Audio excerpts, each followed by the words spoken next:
Okay, so now we are streamed and I'm now back host, so we need to start this meeting.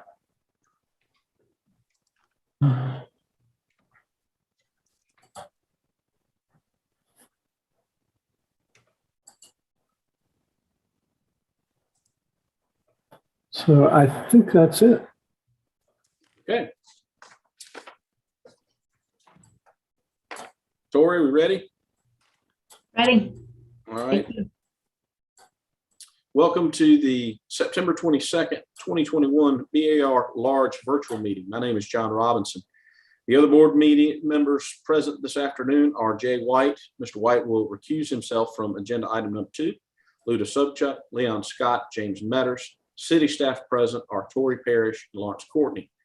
The order of the meeting and presentation will be as follows. For each applicant, there will be an introduction and overview of the project by city staff to the board and for the public. This will be followed by an application presentation, which will have a 10-minute time limit, and any questions of the applicant that may be added after that by board and staff. Any and all presenters should clearly state their name for the record. People affiliated with the project, be they owners, developers, designers, consultants, or other affiliates, should speak during this portion rather than public comment and identify themselves. This will be followed by the written public comment period. Written comments are due on noon the day before the meeting to be transmitted to the board members as soon as possible thereafter. These written comments will not be read aloud during the meeting. This will then be followed by a public comment period, which has a 2-minute per person time limit. The applicant does not respond to comments made during the public comment period. Again, any person making a public comment will need to state their name and address for the record. This period will be followed by city staff comments and recommendations. There will then follow an applicant response or clarification to either public comment and or the city staff comments and recommendations. A 5-minute time limit rule applies to this portion of the meeting. The applicant then takes a seat and only speaks if called upon. This is then followed by board discussion and vote. The applicant's presentation and public comment period is now closed. The applicant may clarify inaccurate information when recognized by the chair by waiting, raising their hand and waiting to be called upon, and otherwise may only speak if asked a question by a board member and directed by the chair. For this evening's presentation, as of now, no items have been withdrawn or deferred. This is a reminder to all of our guests, please turn off cell phones and other devices. Anyone making comments from the public or otherwise presenting this evening is reminded to limit their comments to architecture only. Comments related to zoning, such as parking, traffic, lot coverage, or livability concerns are not within the purview of this board and therefore cannot be voiced here.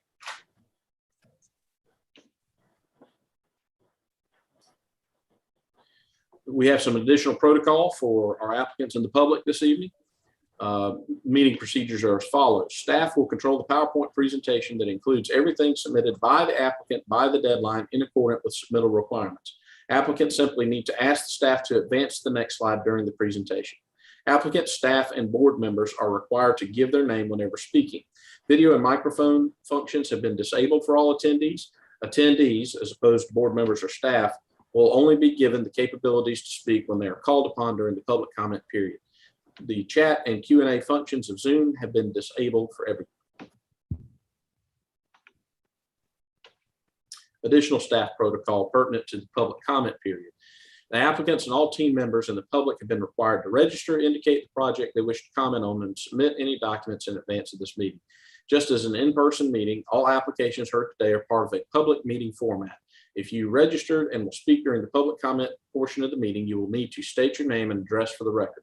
Those members of the public that have been registered will be called upon in order by project.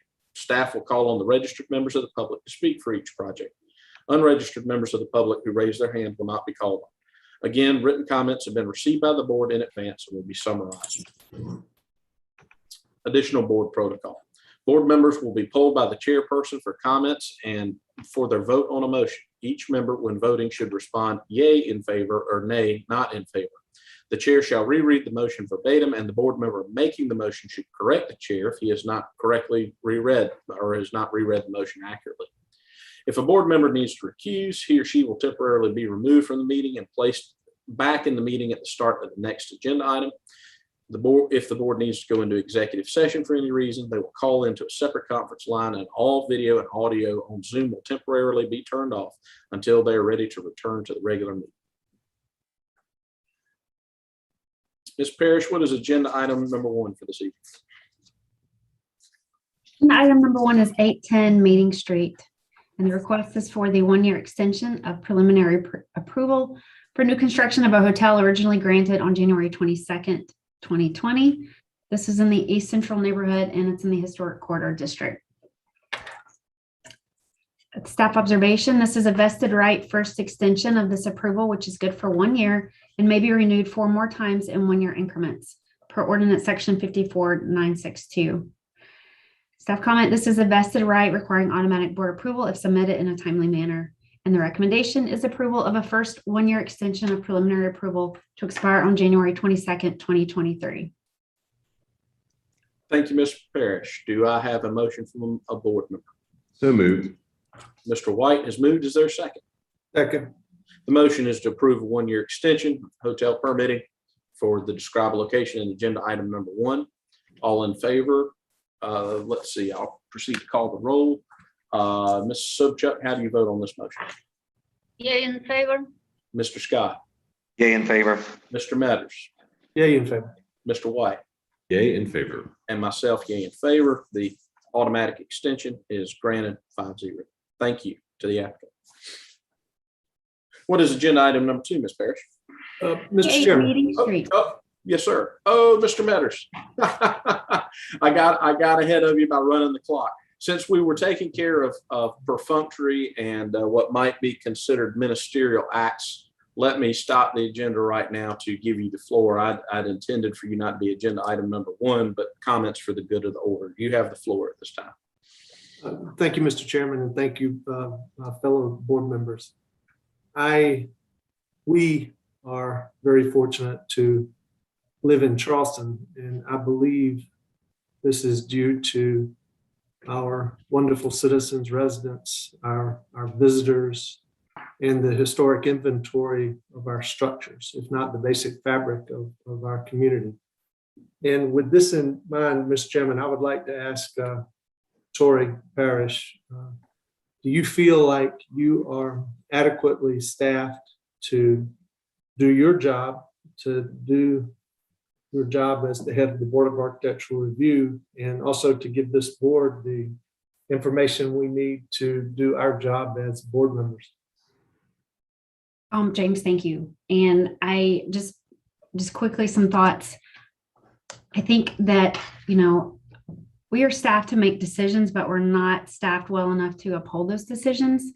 Everything from large projects such as what we review in this meeting, all the way down to staff level small decisions. We do a really great job all the way through to the final review. And then the next time we see it is often the final inspection. And a lot of these big projects, it would benefit from the ability to go out and make site visits and check up on these things. And that just isn't in our bandwidth as staff right now. Thinking about it from the other extreme, we have homeowners that, property owners that will tell us about a neighboring property owner who has done such and such. And, we issue a violation, and it's worrisome because there's no bandwidth amongst our staff to really deal with these violations. And so I know that Robert has presented to the budget ad hoc committee, we need enforcement. And I think that's the biggest need. And I think that need affects every one of us. It affects all staff members, and it affects our boards, because your decisions that you deliberate on and that you work so hard on really need to be carefully upheld. And so I think we need staffing to work enforcement. And then I was just quickly thinking about some other things, since you did give me a heads up.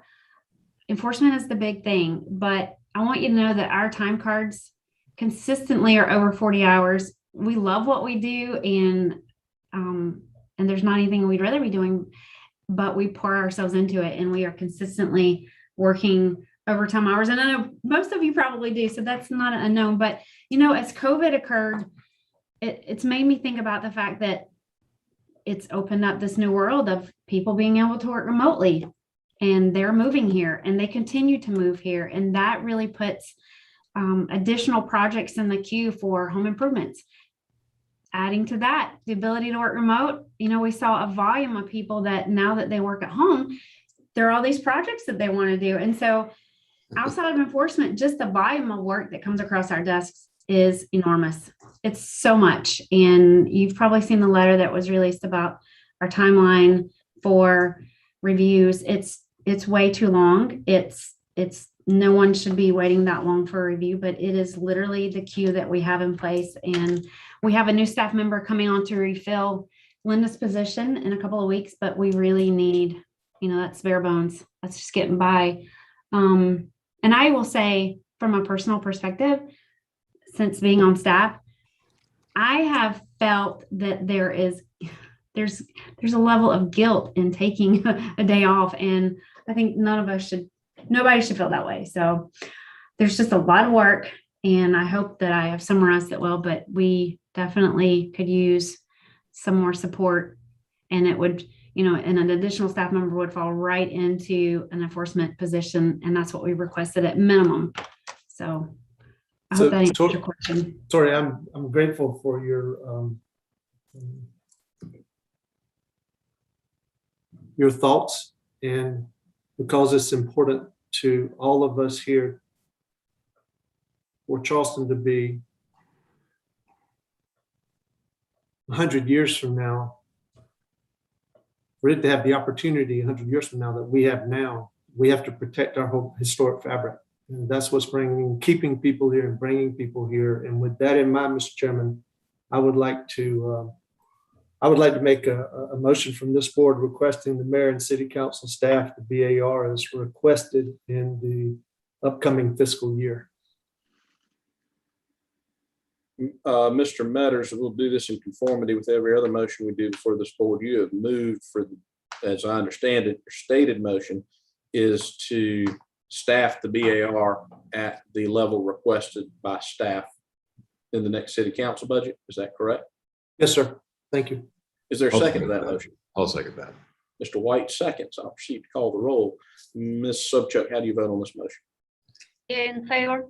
Mr. Scott, Yea in favor. Mr. Metters, Yay in favor. and myself, yea in favor. Thank you. Thank you, Mr. Chairman.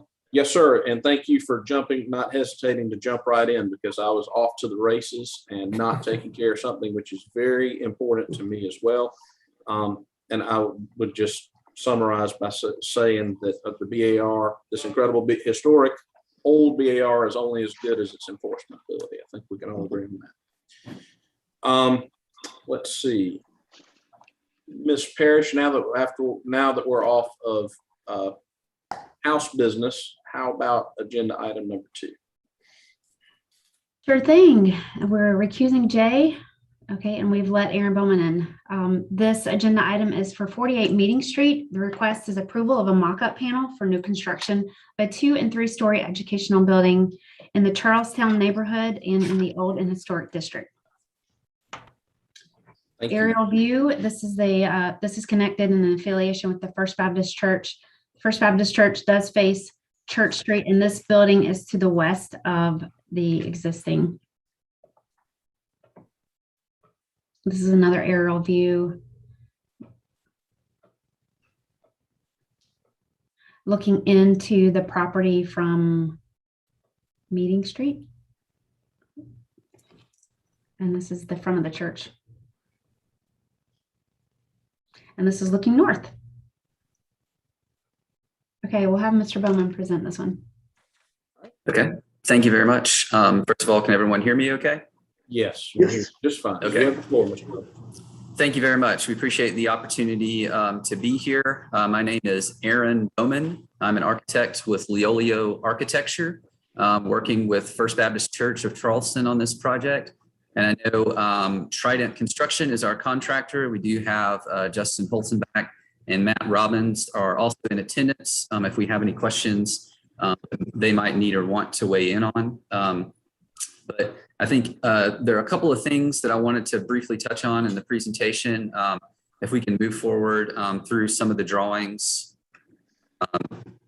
we can keep going. This is a site plan showing location. As we were working through, if we could pause here for a moment. Sorry, back one slide.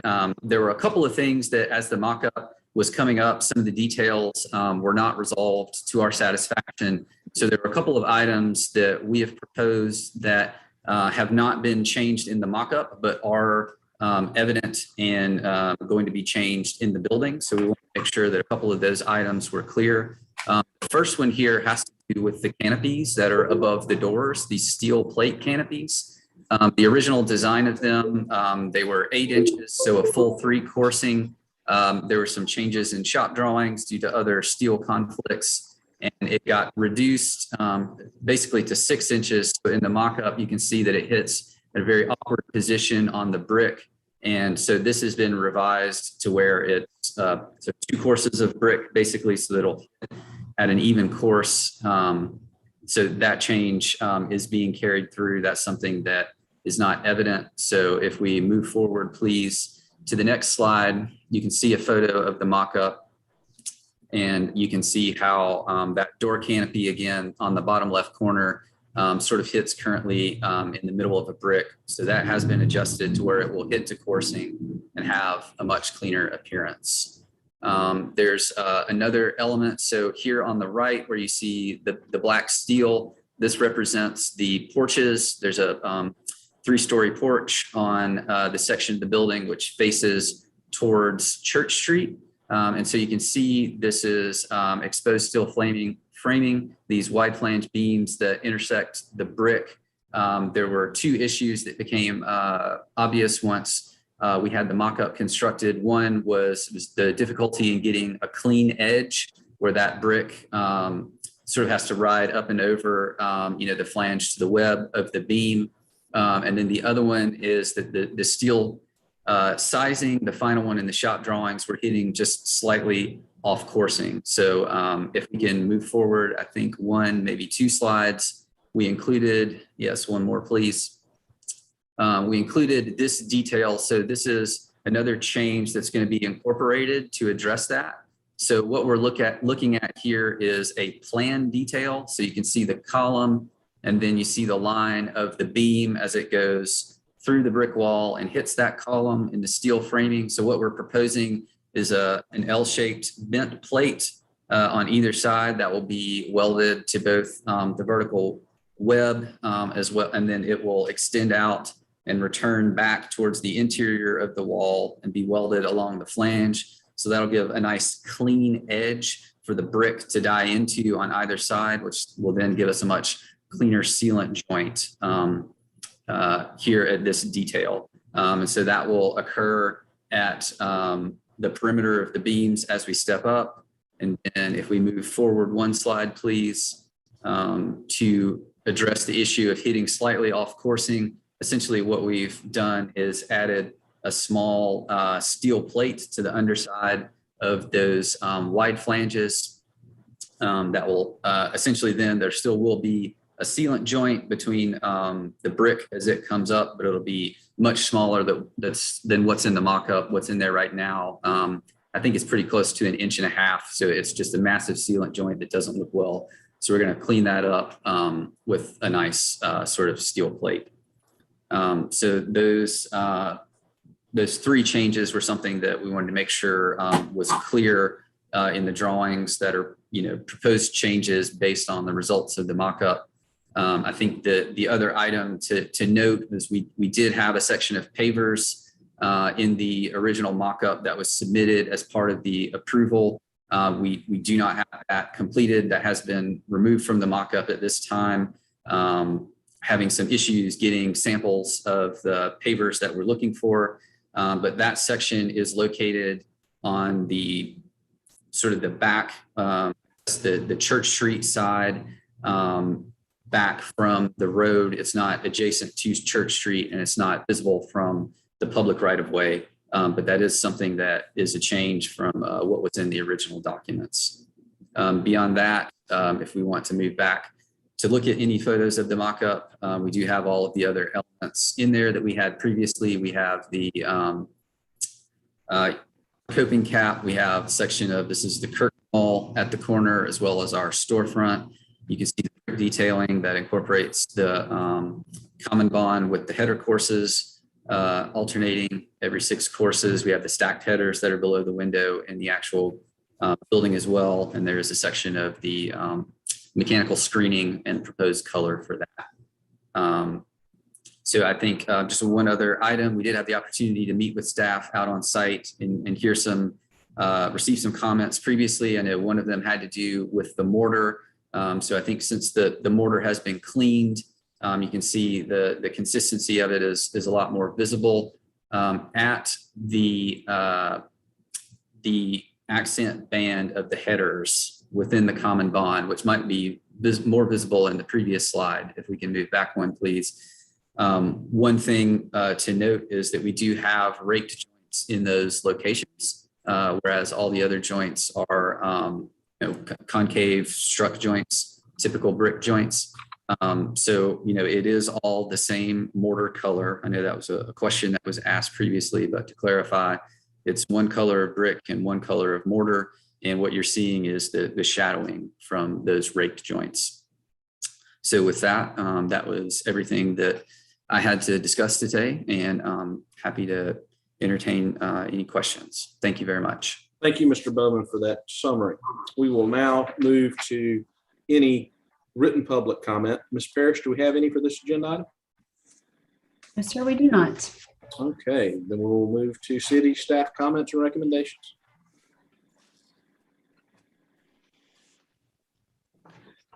Self-observation, as Aaron noted, the applicant requested staff out for a site visit and feedback a couple of months ago. Most of staff's feedback has been addressed. And then staff comments. All exposed metal should have a hemmed edge. The 45-degree kick on the copper parapet cap may be acceptable as long as it is consistently mitered at all corners. However, this has not previously been the direction of the board. Number 2, provide consistency with the sealant around fenestration elements. The sealant color should be fine-tuned to match the generalized brick and mortar blended color. 3, revise the door frame color to black to be consistent with other fenestration elements. And 4, the approved hardscaping, which consisted of an elegant paver pattern, is not shown. And what is proposed in the mock-up for hardscaping is a big downgrade with board deliberation on location and visibility. And if the design intent has changed from the original pattern, work with staff on an acceptable material color and pattern for hardscaping. Aaron has addressed that. And then staff recommendation, approval of mock-up for building only with site hardscaping to be deferred, incorporating board and staff comments. Okay, thank you very much, Ms. Parrish. Mr. Bowman, you have the opportunity, but not the obligation to respond. Yeah, I think maybe the only, I guess, sort of question in any of that is just with the pavers. There was a note about, has the design changed? And the answer is no, that there is a sort of organic tree-shaped pattern in the courtyard that has remained with the same design intent and overall design. So the hardscaping design has not changed. Okay, thank you very much, Mr. Bowman. We will now move to board discussion and a potential board vote on this agenda item. What do my fellow board members have to say about agenda item number 2?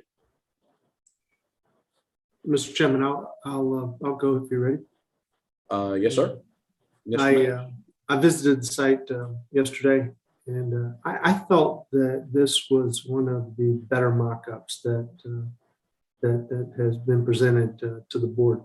The bottom left-hand corner of the fixed window, there was a void in between the vertical caulking and the caulking on just above the row lock on the brick, and I wasn't really sure how that was going to be handled. There is I'm going to call it a pan flashing, but it's underneath the window that was shown on the corner. And there's a butt joint there of what appeared to be painted stainless steel, but it could have been painted very thick aluminum, but it was a very stout material, but the edge of it was exposed. And also it appeared to me that water could just go through that butt joint, even though it's cut on an angle. So that needs to be resolved. I picked up and what has been talked about today, where the canopy vertical flange landed in the center of a brick. That's just a real hard application. I understand that that's going to be coursed out now, but the brick above this had cracked already. So I think that's a good change. There are like the fasteners for the flood proofing are on the surface of the building and not inside the jam. And I don't know if that's just the way it has to be, but it sure would be nice if those could be on the inside jam and not on the, you know, the surface of the face of the opening. And then there's some pan flashing that I understood from somebody from Trident there. There's some pan flashing that's integral to the window. I'm just not familiar with this application. And it all looks substantial, but that pan flashing that goes vertical on both sides of the window, it extends beyond the glazing of the sash. And you can actually see it. It's cut. It's a very substantial metal, but it's just exposed metal. And I don't think that that will wear well. I'm just not familiar with this application process. So something has to be done with that. I'm not sure what that is.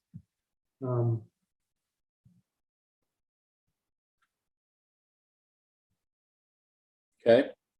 That, Mr. Chairman, one more picture here. Yeah, when this pan flashing below the window, when it extends over to the brick on either side, if it is meant to be necessary flashing, when it goes over and intersects with the brick itself, and there's a gap there, what about the water that goes in there? And I don't know. It's just a detail, but that's all I have. okay. Thank you, Mr. Metters. Other board comments?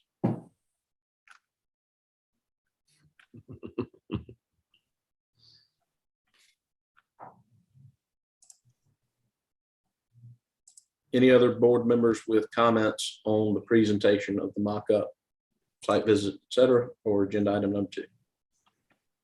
So, Mr. Chairman, I'd make a motion for approval of the mock-up with board and staff comments. Mr. Metters, your motion, as I understand it, is a motion for approval of the mock-up incorporating board and staff comments. Is that correct? Yes, sir. Is there a second to Mr. Metters' motion? I will second that. Ms. This is Sojak, Yoda. Yes. I have a motion and a second. I'll proceed to call the roll. Mr. White, how do you vote on this? Mr. White is out on this agenda item. Mr. Scott, how do you vote on this agenda item? Yay in favor. Ms. Sojak, Yay, in favor. Mr. Metters, Yay in favor. and myself, yay in favor. All right, Mr. Bowman, unanimous with one abstention. Thank you for your presentation this evening. Thank you very much. Ms. Parrish, what is agenda item number 3 this evening? We'll now be looking at 850 Morrison Drive, request approval of a mock-up panel for new construction of an office building. This project's in the Ports area and it falls within the Historic Corridor District.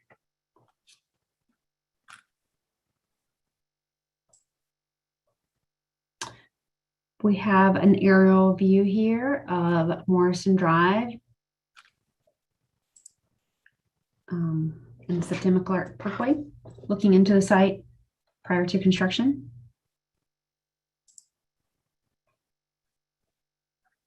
Across the street and looking south.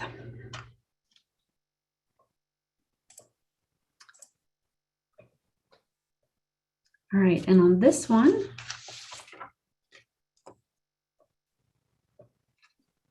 we'll have Roberto join us. Roberto, I'm promoting you right now.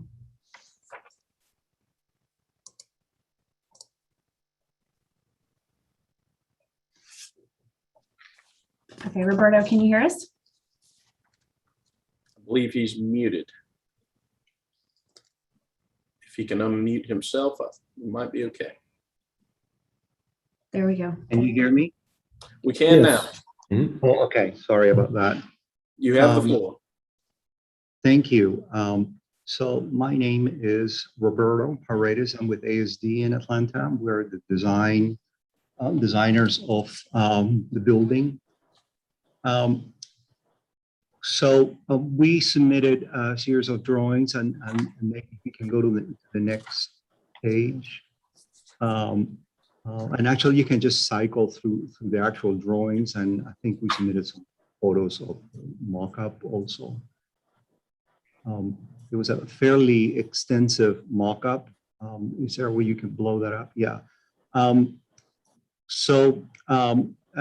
you know, the building does have quite a variety of different conditions. The mock-up tries to illustrate just about every possible condition. It's not necessarily in the right scale in terms of the amount of each material, but we've also tested different mortar colors and looking at the brickwork. On the left side, you can see some of the first attempts to look at a mortar color that we were not satisfied with, and we're leaning towards a lower left side, which are the bottom probably 12 courses or so as being the preferred method. The building is mostly a metal panel skin on the upper levels, and the lower 3 levels are brick. Could you go to the next image?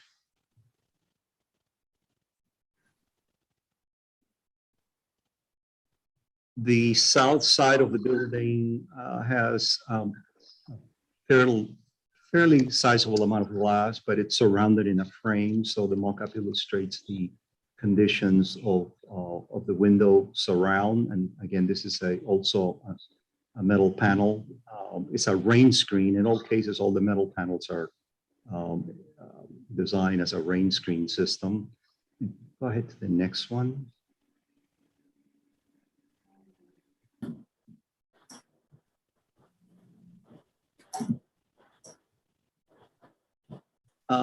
On the back side of the mock-up, we illustrate the condition of the large V-frame system, which is composed of also a metal panel cladding and a reinforced concrete base for the columns, which we're proposing a board form concrete. After meeting with the board members there yesterday, we've looking at focusing more on the smooth cedar, which is that side and also the left side. The bottom right-hand corner is really the rough sawn cedar, which it presented some difficulties in terms of achieving the material or the finish that we wanted. Then one, if you could go to the next image, which I think is the screen. Yeah, so this illustrates the treatment of the parking deck. And again, obviously the scale, the screens are much larger in reality. So there is the precast slightly behind the screen, and the screen is a metal panel that it's attached to the precast structure of the parking deck. So we're very, very excited. It's took quite a bit of work to get the materials and the mock-up in a way that we were satisfied with. And hopefully everybody is in agreement with us. There are a few little tweaks that we probably could do in terms of still trying to refine some of the caulking colors and making sure that some of the folds in the metal are crisp. And we think it's a pretty good mock-up based on what the design intent is. That's all I have to say at this point. Thank you very much, Mr. Perez. We will now have any written public comment on this agenda item. Mrs. Parrish, do we have any? We do not have any. Okay, I didn't think so. We will then move to city staff comments and recommendations.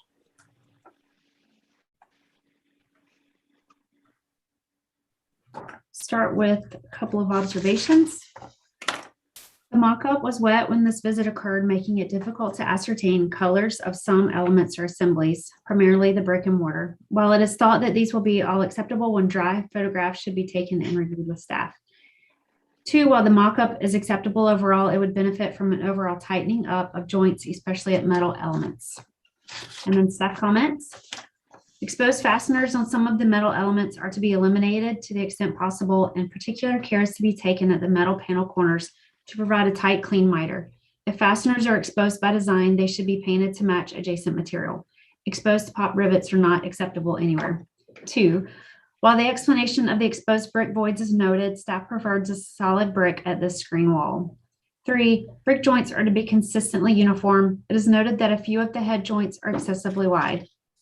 4, staff prefers the smooth cedar diagonal column bases as the joints are less conspicuous.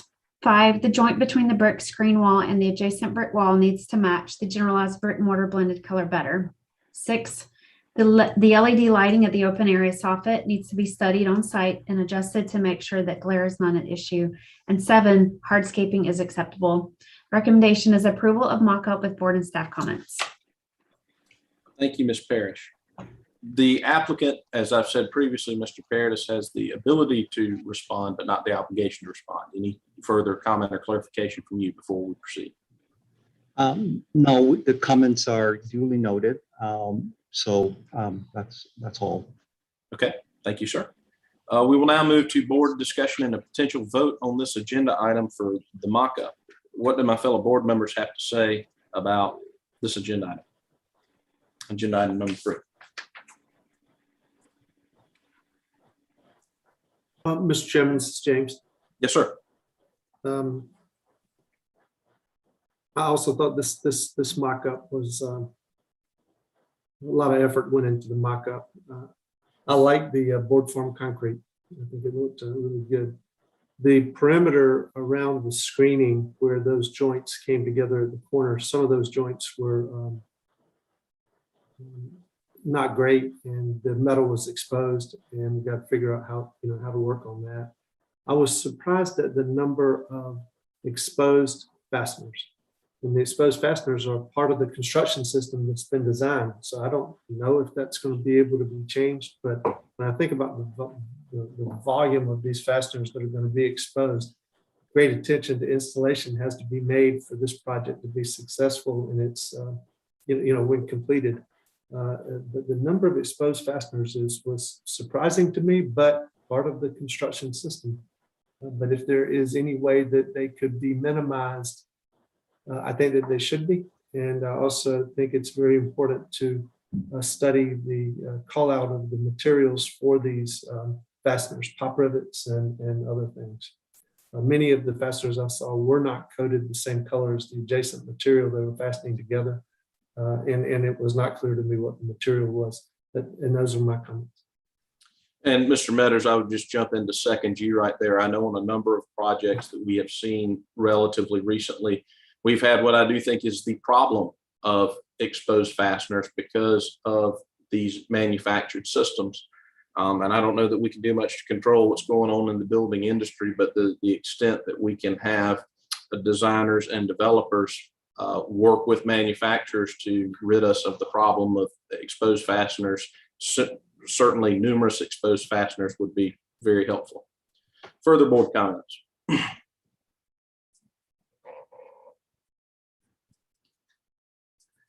This is Luda Sobchuk. This mock-up panel is one of the better, I think, we've seen recently, and it's well descriptive of the project. I'm in agreement with all of the staff comments, and I support the James' concern about the exposed fasteners as well.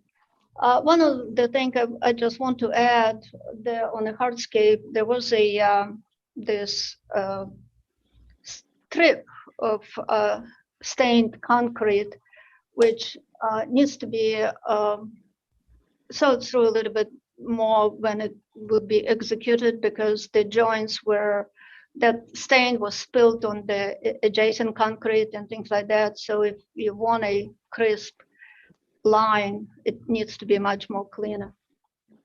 That's about it. Thank you, Ms. Sobchak. Further board comments?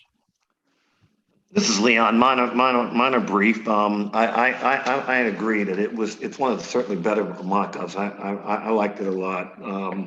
And I also like the bullet concrete, and particularly as the smooth cedar, as the staff has, and like the others, I'm certainly in agreement with this going forward.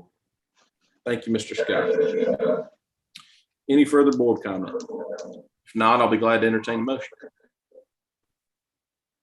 Mr. Chairman, I move for approval of the mock-up with board and staff comments. Mr. Metters, your motion, as I understand it, is for approval of the mock-up incorporating staff and board comments. Is that correct? Yes, sir. Is there a second to that motion? I'll I second. second. This is Leon. I'm going to say that Ms. Sobchak beat Mr. Scott to the bell. Okay. I have a motion and a second, but I'll proceed to call the roll. Mr. Scott, how do you vote on this motion? Yay in favor. Ms. Sobchak, Yay in favor. Mr. White, Yay in favor. Mr. Metters, Yay in favor. and myself, yay in favor. Passes 5-0. Thank you to the applicant for tonight's presentation. Ms. Parrish, what do you have for agenda item number 4? Sure, we're going to look at 1080 and 1090 Morrison Drive. This is also a request for an approval of a mock-up panel for new construction of an office building with ground floor retail and a parking deck. Sits in the East Central neighborhood and within the Historic Corridor District. For context, we're slightly north of where we were a few minutes ago.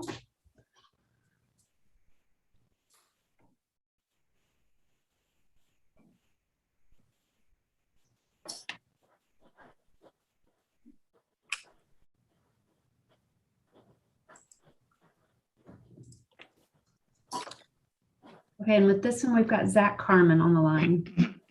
And Zach, if you can hear us, it's all yours. You hear me? Yes. Sir. Great. Well, good afternoon. My name is Zach Carmen.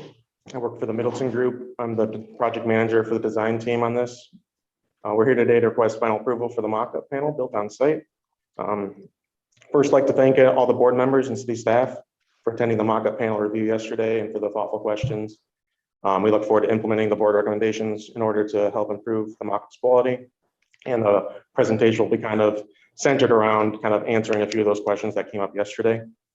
I'll quickly highlight the design, kind of attempt to answer some of those questions, and then maybe talk a little bit about the schedule for the project. Next slide. Kind of this is the overall site plan to kind of give you a refresher. The 1080 Morrison Drive and the parking garage is in the middle of that site, and 1090 Morrison is at the corner of Brigade and Morrison Drive. Next slide.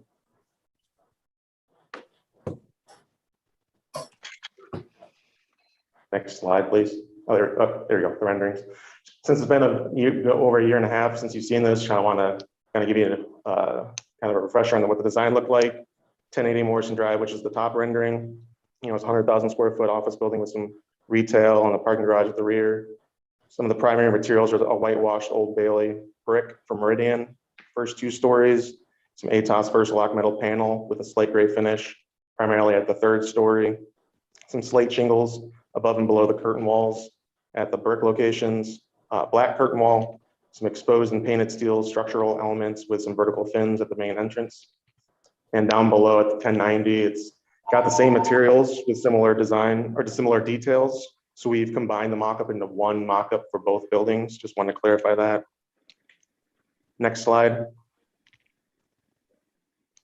Kind of shown, since this is a different mock-up than was originally in the BAR final presentation, just kind of want to kind of center you on this mock-up design. One elevation is kind of dedicated for 1080 Morrison Drive, and one is for 1090 Morrison Drive. 1090 is on the left and 1080 is on the right in those elevations. While they do share similar details on similar elevations, that's kind of how we broke it up from a design standpoint. The following pages are the mock-up details. You can kind of slide through those, a couple more. Go to the first page of photos. Next, great, thanks. This is the 1090 Morrison elevation. Kind of wanted to respond to a few of the comments that we had received yesterday that were great. One of the primary comments, the biggest issues seem to be the J trim around the base plates for the structure of the canopy at the bottom right. There are a couple of options that we've kind of brainstormed. Those black base plates right there. Yep.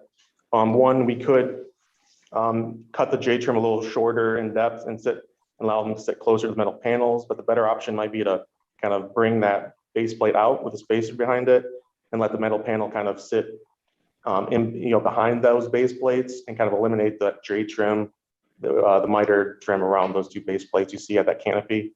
Luckily for us, this canopy is only located once on the project. It's at 1090 Morrison at the main entrance to the restaurant, but there are a couple options we are willing to explore. Beyond that, one of the other issues that came up was the base through wall flashing seemed a little too bright. It is a painted, the flashing at the base is painted, so we could kind of switch up the blended color to make it blend in with the grout a little bit better.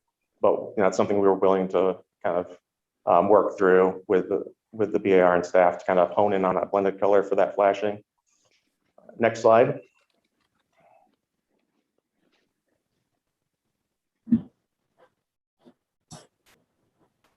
This is the 1080 Morrison elevation. Just want to highlight a few things. With the sill pan flashing, the curtain wall sill pan seems to not have enough positive slope from the curtain wall. We are willing to propose kind of providing a shim at that sill pan flashing at the bottom of that curtain wall there to allow for better positive drainage. Regarding the brick site wall, it's not shown here, but hollow brick was used at the top of the retaining wall. This will not be done as part of the site or building retaining walls. The whitewash brick selected for the project comes in a standard size of queen and not modular.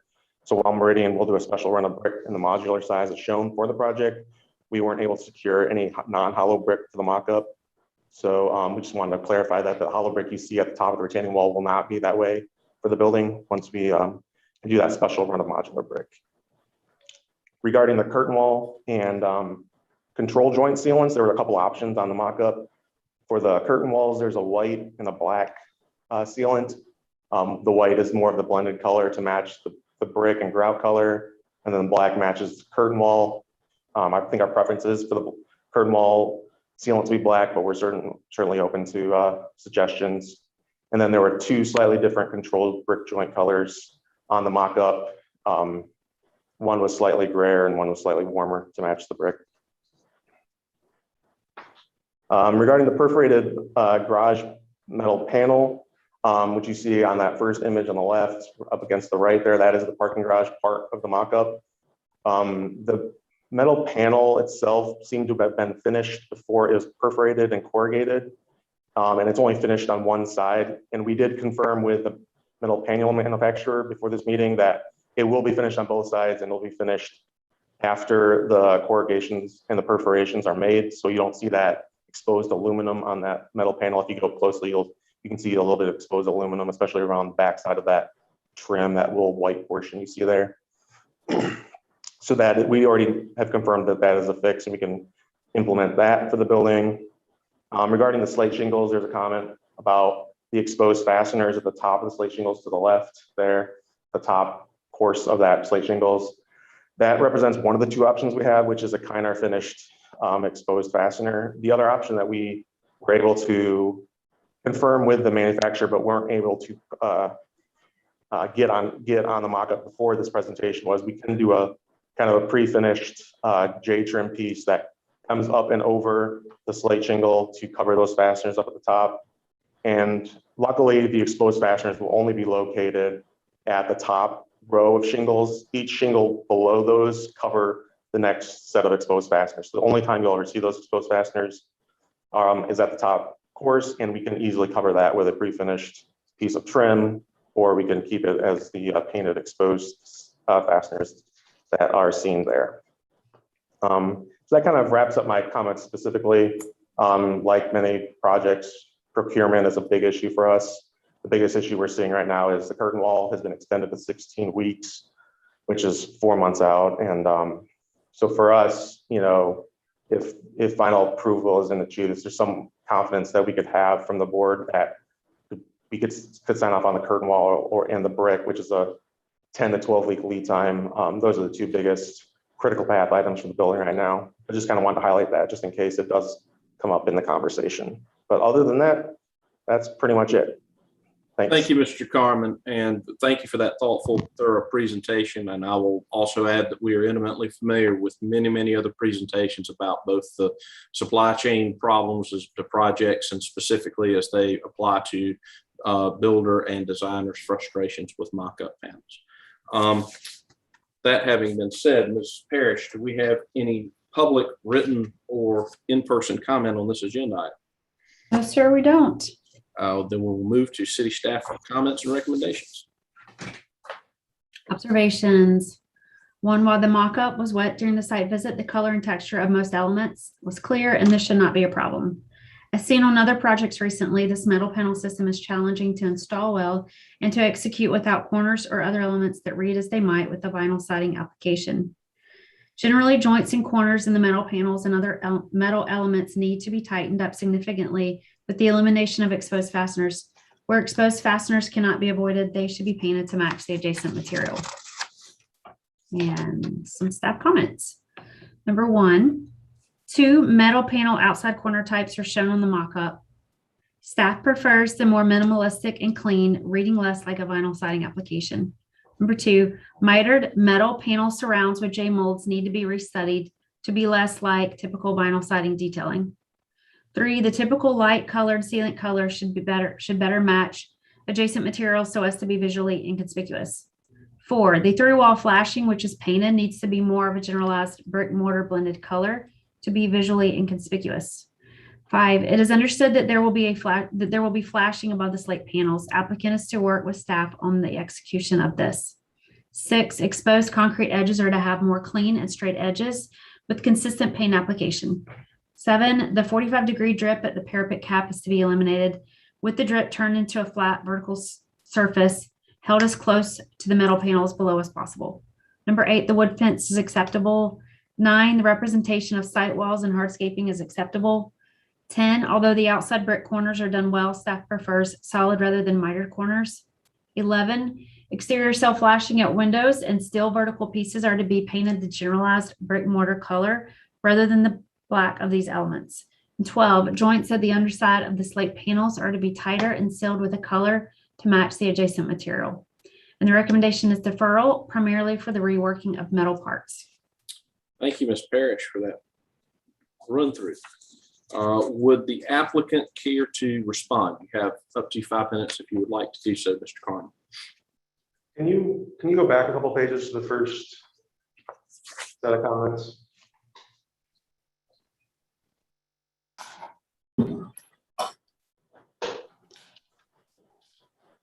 Yeah, so the comment number 7 on the 45-degree drip at the parapet cap is to be eliminated. So it just goes, just want to clarify, that goes just straight down. Yeah. Okay. I believe for Mr. Courtney, that was a yes. It was a little muffled, but that was a yes. Is that correct, Mr. Courtney? Mm. Yeah. Okay. Right. Okay. Go to the next page, please.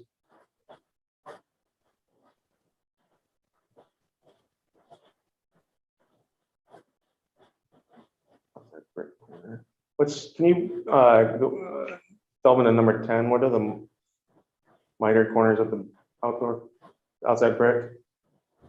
Yes, sir. Although the outside brick corners are done well, staff prefers solid rather than mitered corners. That's the question I had. Were they not solid? I guess I'm Just confused about where that occurs. Yeah. We do have solid corners. So. Not a solid brick, just solid versus mitering the brick. On the sloped brick. Right.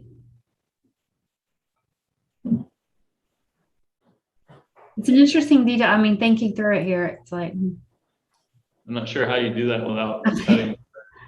right. Special brick.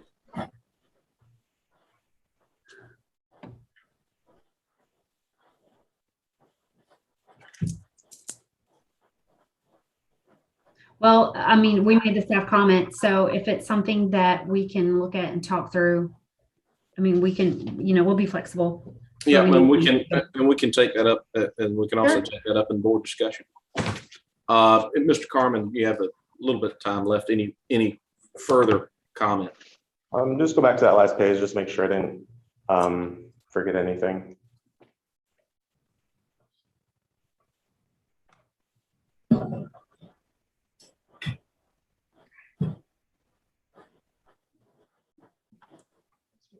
Yeah, I think I'm done with my response. Okay, thank you, sir.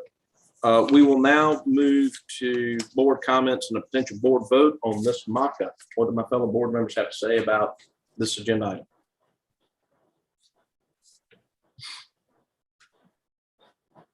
item? Mr. Chairman, Yes, sir, Mr. Metters.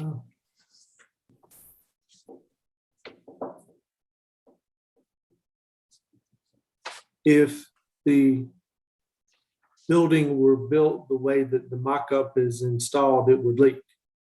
Yesterday, we could see points of water entry and potential points of water entry in several areas.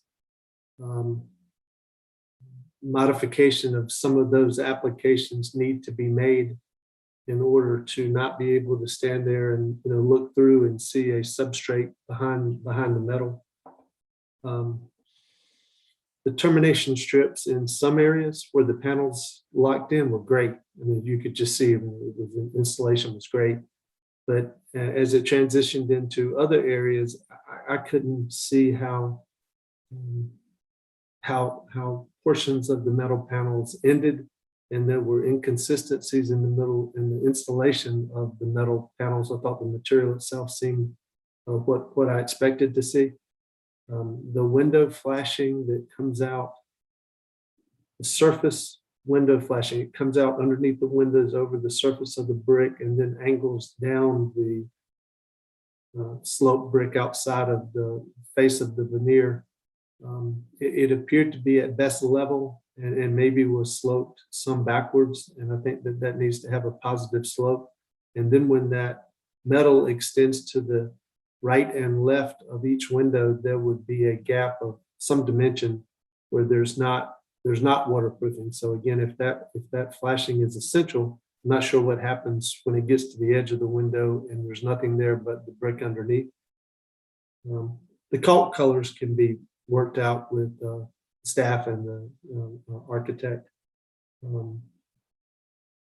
But the window installation is really the panel installation is really inconsistent with the on the mock-up, and I'm not sure why. I don't know about that product. I haven't used it before, but it seems to be very inconsistent. And that's all I had to say. Thank you, Mr. Metters. Other board member comments?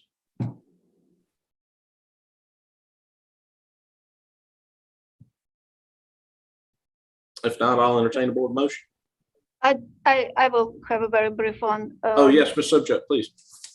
So I'm totally agree with all of the comments from staff.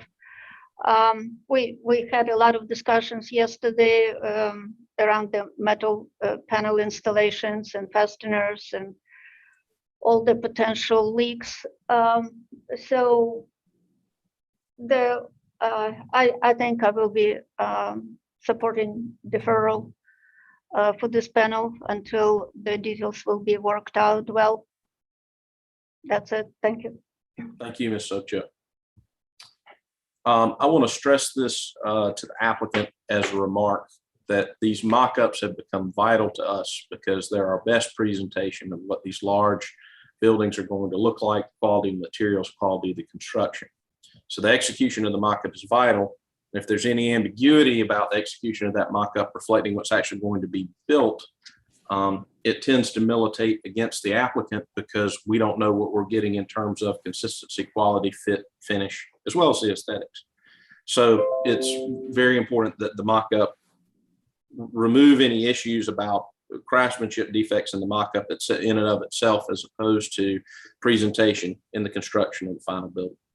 Any other board comments? Hearing none, I'll entertain a motion. I'll introduce a motion for deferral with board and staff comments. Mr. White, as I understand it, your motion is for deferral incorporating board and staff comments. Is that correct? That's correct. Is there a second? I'll second. This is Leon Scott. I have a motion from Mr. White and a second by Mr. Scott. I will therefore proceed to call the roll. Mr. Metters, how do you vote on this agenda item? Yay in favor. Ms. Sobchak? Yay in favor. Mr. White? Yay in favor. Mr. Scott? Yay in favor. And myself, yay in favor, unanimous to defer incorporating board and staff comments. Thank you. Thanks for your time. Ms. Parrish, agenda item number 5. Sure, the next item is 363, 367, and 369 King Street, and the request is final approval for new construction of a student housing development behind existing historic structures to be rehabilitated. The existing buildings have a category 3 and 4 categorization. They were constructed in 1892 and previously to 1884, and these sit within the old and historic district. A little context for you here with King Street on the right side. This property sits just to the east of King and south of Calhoun.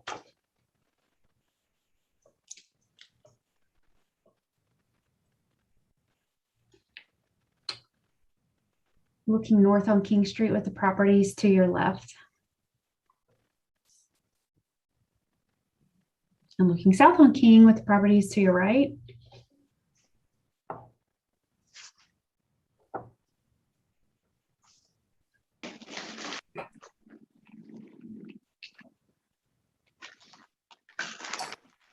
And then this is taken from the corner, from the intersection of Calhoun and King Streets. And then we have some historic images from the 1973 survey cards. And with this one, we have Stephen Ramos on the line. And Stephen, I was not able to find Kira Brower. Is she with you? Yes, Awesome. Kira is right here with me. So Thank you. Together. Very good. Mr. Ramos, you have the floor. great. Thank you so much. I'm Steve Ramos. I'm here with my colleague, Kira Brower, and we're architects with LS3P. We're here asking for final BAR approval. This project was well received at our preliminary meeting. The comments were generally pretty brief.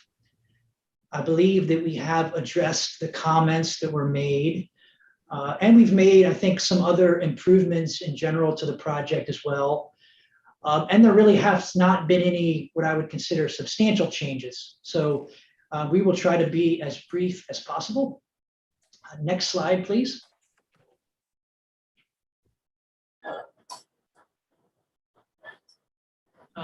You can keep going. Okay, you can stop at the comments. There were some comments that the city staff had that were not, I guess, put into the motion. Those are the ones that we put X's through. But I will say that the first comment was in regards to the columns on 363 King Street. We originally had them as cast iron, and then we came to preliminary BAR with them as wood. And city staff thought they should be cast iron. The board was agreeable to them being wood. But after further study, and some detailing, we felt like actually the cast iron worked better. Kira is going to talk a little bit more about that. So after going from metal to wood, we're back to metal again, but I think that'll ultimately be the best design. Comment number 2 was in regards to the color of the columns. And that's certainly something that we will do actual mock-ups of once we are under construction, because we know that paint color can be something that's certainly hard to decide with renderings. Next slide.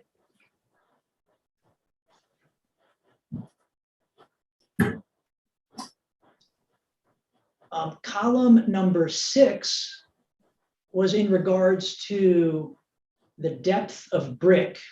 I'm sorry, column number 5 was about brick. We were previously using thin brick as an effort to reduce the weight of the building due to some just construction challenges we have. The amount of unusual detailing with metal furring that had to be done to create depth with the thin brick proved to be cost prohibitive. So we have switched back to full depth brick, which I believe is a win-win. It has allowed us to create what I would consider traditional building details. And so although the board had deemed it acceptable before, we have switched to do full-size brick, full depth brick. Comment number 6 was about GFRP. A lot of that GFRP has been replaced with brick. Once we went to full depth brick, we were able to do things like corbelling, which allowed us to replace a lot of that GFRP, which I believe is a good thing. We also, on comment number 7, we had areas on the building that were fiber cement panels, and staff felt those would be better as metal panels. And we have done that. We have switched the fiber cement panels to metal, which ultimately will be lower maintenance and a better design. So we were agreeable to that. Number 8 was in regards to the composite windows. We have provided cut sheets of those in the set, but ultimately we would propose that when we submit our final details to staff, that we actually will bring a physical detail of a window, probably a window corner, so that decision can be made. Comment number 9 was about a detail. We had a sill that was extended quite far, made out of wood, and we've reduced that. And number 10 was in regard to GFRP. We have reduced the amount of GFRP. We are still using it in a few instances, which I will point out on the drawings. And likewise, just like the window sample, we would like to submit a sample of the GFRP when we have final details to staff. Obviously, in previous years, we would have brought those materials to this meeting, but we can't do that at this time. So next slide. These are the comparison elevations, and you can just cycle through these.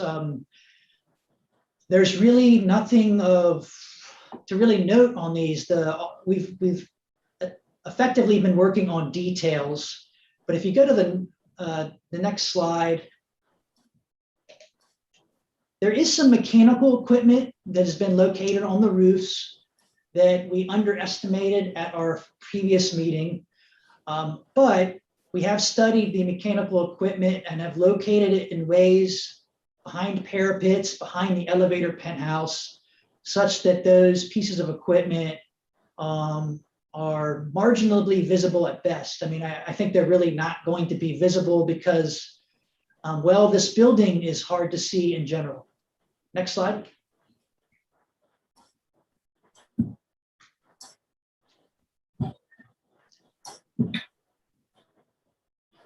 And so this is the north elevation. Another item that we added, we had to deal with stormwater on this project. We are using rain barrels around the perimeter of the building. So there will be exterior downspouts that feed water into those rain barrels that you can see on the top drawing. But we have strategically located those downspouts so that they work well with the architecture. And so I don't think it will in any way diminish the look of the building. And it's a clever way that we can deal with rainwater on the project. There you can see the rain barrels. And I should again highlight that only the very top of this building is visible. So those rain barrels will not be seen from the public right away. Next slide. This is the south elevation. We did reduce the amount of paneling we had. We had some recessed panels on this facade, but we just kept it simple. And it's a facade that's entirely brick. But this is one of the facades that's not visible really at all. Next slide.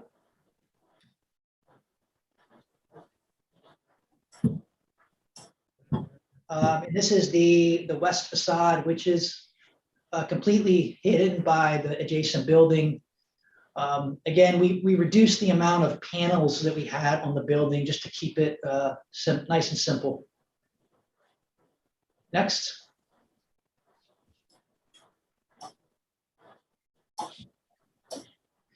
There are no changes notable in the floor plans, with the exception of just more mechanical equipment on the roof.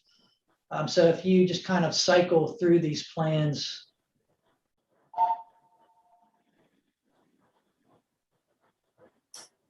you'll see there's some additional mechanical equipment shown in this drawing. And then at the very last drawing, there you go.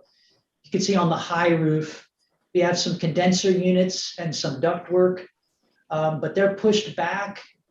The elevator penthouse will hide those, and they're not very tall units. Next slide.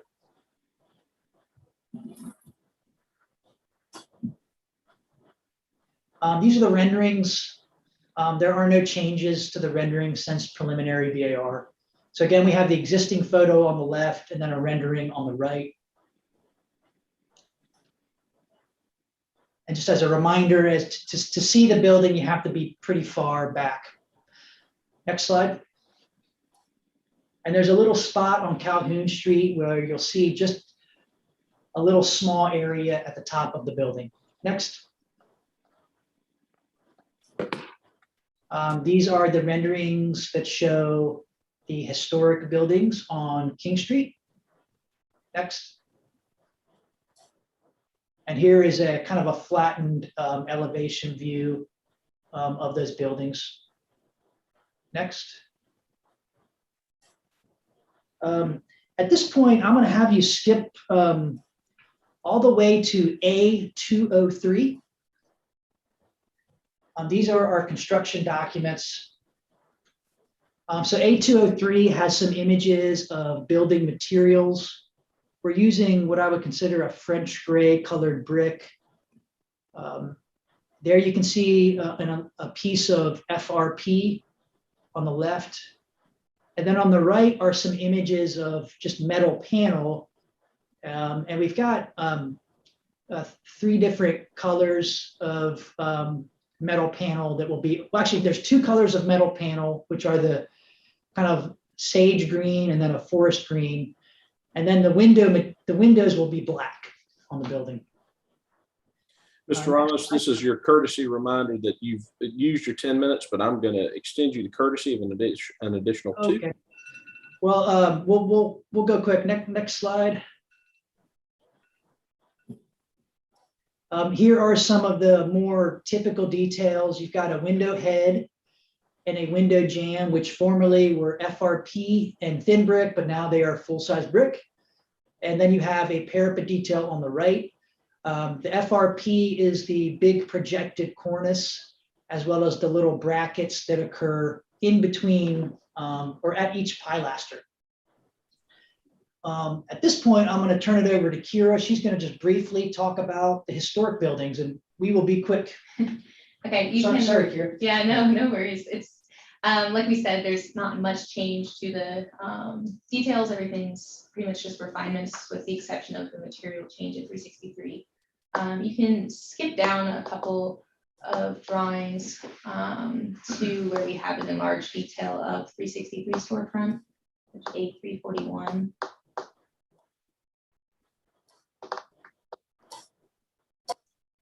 A lot of drawings.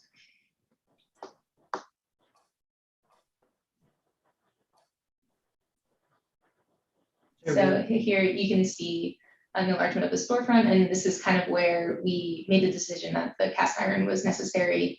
As if we had a wood column, it would have required internal steel structure, and the diameter of these columns would have grown in size, and it would not have fit with the proportions of the building as they were, which was kind of the main driver for going with cast iron for those columns. And if you skip down a couple more slides to a 362.1, you'll see some details of them if you would like to see the profile.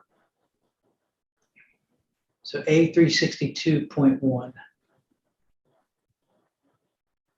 It's like the second to last, I think. There you go. So you can see the kind of breakdown of that column with the terracotta base to match the existing, as well as a little more information on that rusticated granite base for the columns. And that's pretty much it for updates to historic buildings. Thanks for letting us have a few more minutes, and we look forward to your comments. Thank you. Thank you to the applicant. Ms. Parrish? Ready? We have, yes. I take it we have no public comment. We have no public. Sorry. That's okay. I'm just, if we didn't, we didn't, and you can go on to city staff comments. Right? Yep. So I'm going to start with observations. Number one, staff appreciates the use of cast iron for the replacement columns at the front of 363 King Street as opposed to the previously proposed wood, and believes this to be a most durable and appropriate column material for this Richardson Romanesque style building. Number two, while typically we would not use vinyl windows in this district, much of this building will not be visible from the public right away, and if the board would like to entertain or to learn more about the proposed windows, this can be studied in the mock-up. Three, the areas which change from metal to brick and from GFRC to metal panel are both positive moves. Full brick instead of thin brick is a good upgrade, providing deeper insets at windows. All right, you know what? I was reading off my paper. Just so you know, this is the background I wanted to provide you with, showing the preliminary approval date and what board and what staff comments were incorporated. And Steve's done a great job of addressing each of these with his oral presentation a few minutes ago. So that's what that slide was for, if you want to move on. And then staff comments. Number one, per staff observation, much of this building will not be visible from the public right away. Additionally, board determination on the proposed window can be reviewed in the mock-up. Otherwise, an alternate window should be submitted for review. Number two, per previous staff comment number 9, the sill projection has been reduced. While a 3/4 inch projection may have been too much of a reduction, this can also be reviewed on the mock-up unless otherwise addressed. And number 3, staff understands all previously proposed thin brick to have been replaced with full modular brick. However, thin brick is shown on page A203. Please confirm which, if any, areas are proposed in thin brick. And number 4, FRP can be a good material, but comes in a wide range of thicknesses and finishes. Material shall be supplied for review at the mock-up. And the staff recommendation is final approval with staff and board comments. Thank you, Mrs. Parrish. Mr. Ramos, you have up to 5 minutes to respond if you care to do so. Just to address comment number 3, where I think we must have had some lingering thin brick. That was either a typo or a detail we had not yet corrected. So we no longer plan to have any thin brick. Thank you. Thank you for that clarification. That is very helpful in this process. We will now move to board discussion and a potential board vote on this agenda item for final approval. What do my fellow board members have to say about agenda item number 5? I think this project is ready for approval. I mean, when a project gets to final, it's really just about mopping up any of the loose ends. Those have been done. Those have been mopped up very well, and the project has actually been approved through the process. So yeah, I agree with staff comments and with a final approval. I would hasten to add that I appreciate the applicant of their own volition improving the project. There are obviously good cost reasons and efficiency and durability reasons for doing so, but it's nice when an applicant voluntarily improves a project given cost parameters and all the other constraints that people are under. So that I would commend the applicant for the upgrades and coming to the right answer through their own efforts. Further board comments. Mr. Chairman, I want to agree and endorse what you and Jay have said. I agree completely. I wanted to ask Steve a question. Certainly. The materials for the downspouts, I just didn't see it on the plan. What was that material going to be? We intend for them to be aluminum downspouts. And it appeared to me on the plan that on that south elevation where there's some small vents for fresh air intakes or exhausts for bathroom fans or something, and I couldn't tell. Unfortunately, those are vents for the dryers, the dryers that are in the apartments. We were able to deal with all the bathroom vents up at the roof, and we don't have gas cooking ranges, so we only have one vent per unit, and that's the dryer. And what's that material, Steve, that's on the outside of the building?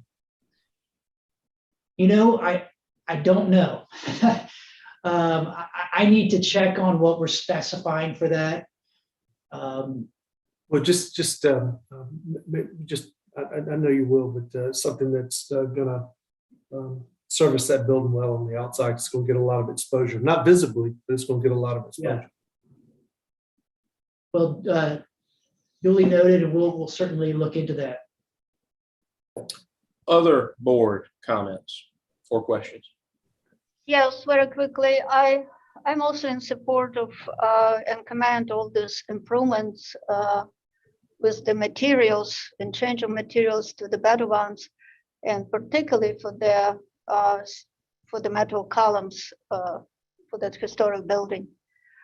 I have a quick question. Where the water goes from those barrels? What was? Can you repeat that? Where the water goes from these barrels? Once the water is gathered in the barrels, to whence does it go? Yeah, it eventually does go into the city's stormwater system. So they serve as temporary holding tanks. Okay. But eventually do go into the stormwater system.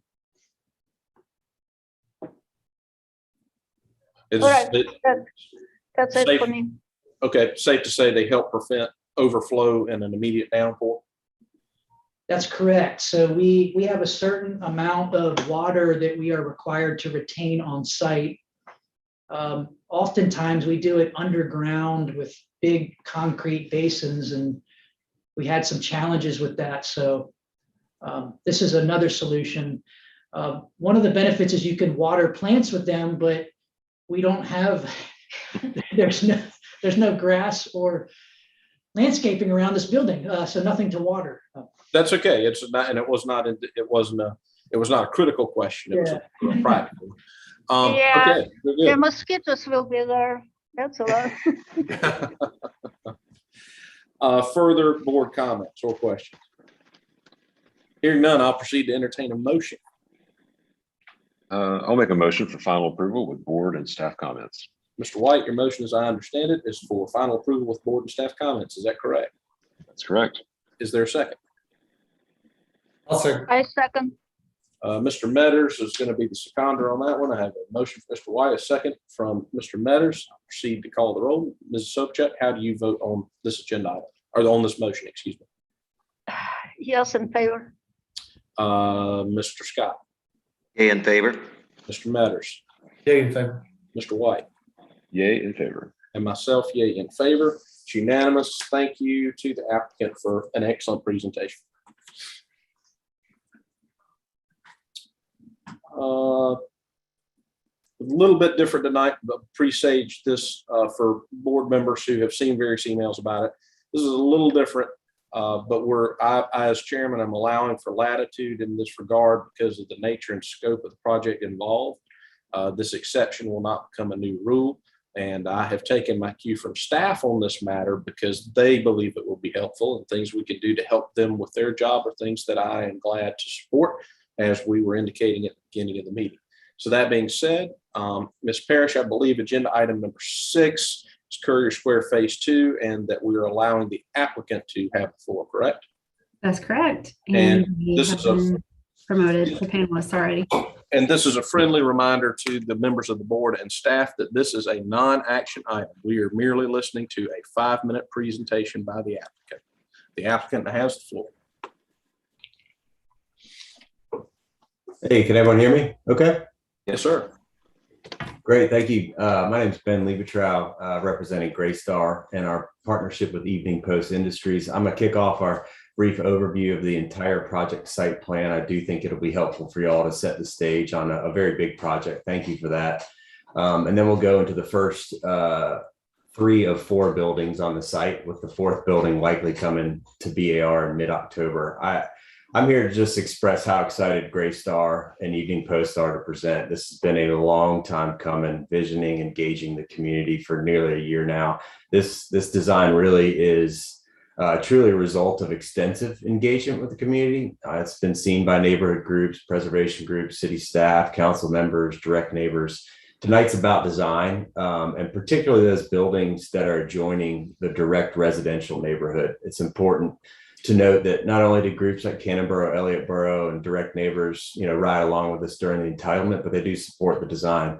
From the get-go, we felt these 3 perimeter buildings are neighborhood buildings. They are an important boundary to the residential. Thus, we think kind of our direct neighbors, their opinion and feedback, it's critical. It's important, just as we've addressed their concerns over short-term rentals, late-night uses, workforce housing, all of which were addressed in an unprecedented manner, in our opinion. We also address their design opinions and concerns over these important perimeter buildings. So we're hopeful you agree with our direct neighbors in our neighborhood that we're in. And we'll turn it over now to the design professionals. Thanks so much for giving us a quick overview.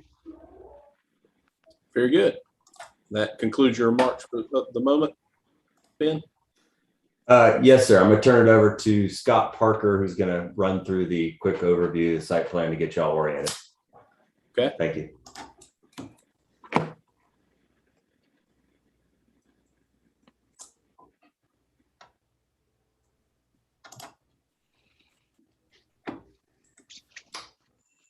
Is Scott on? Well, I promoted him, but now I don't see him in. Oh, there he is. Let me try that again. Trying to promote him again. Okay, I think we got him. There we go.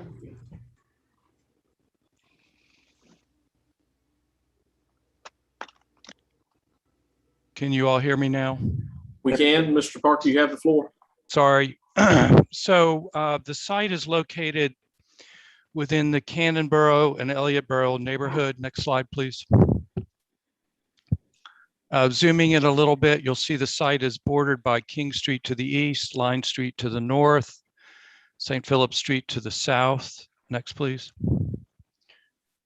The neighborhood is zoned generally general business.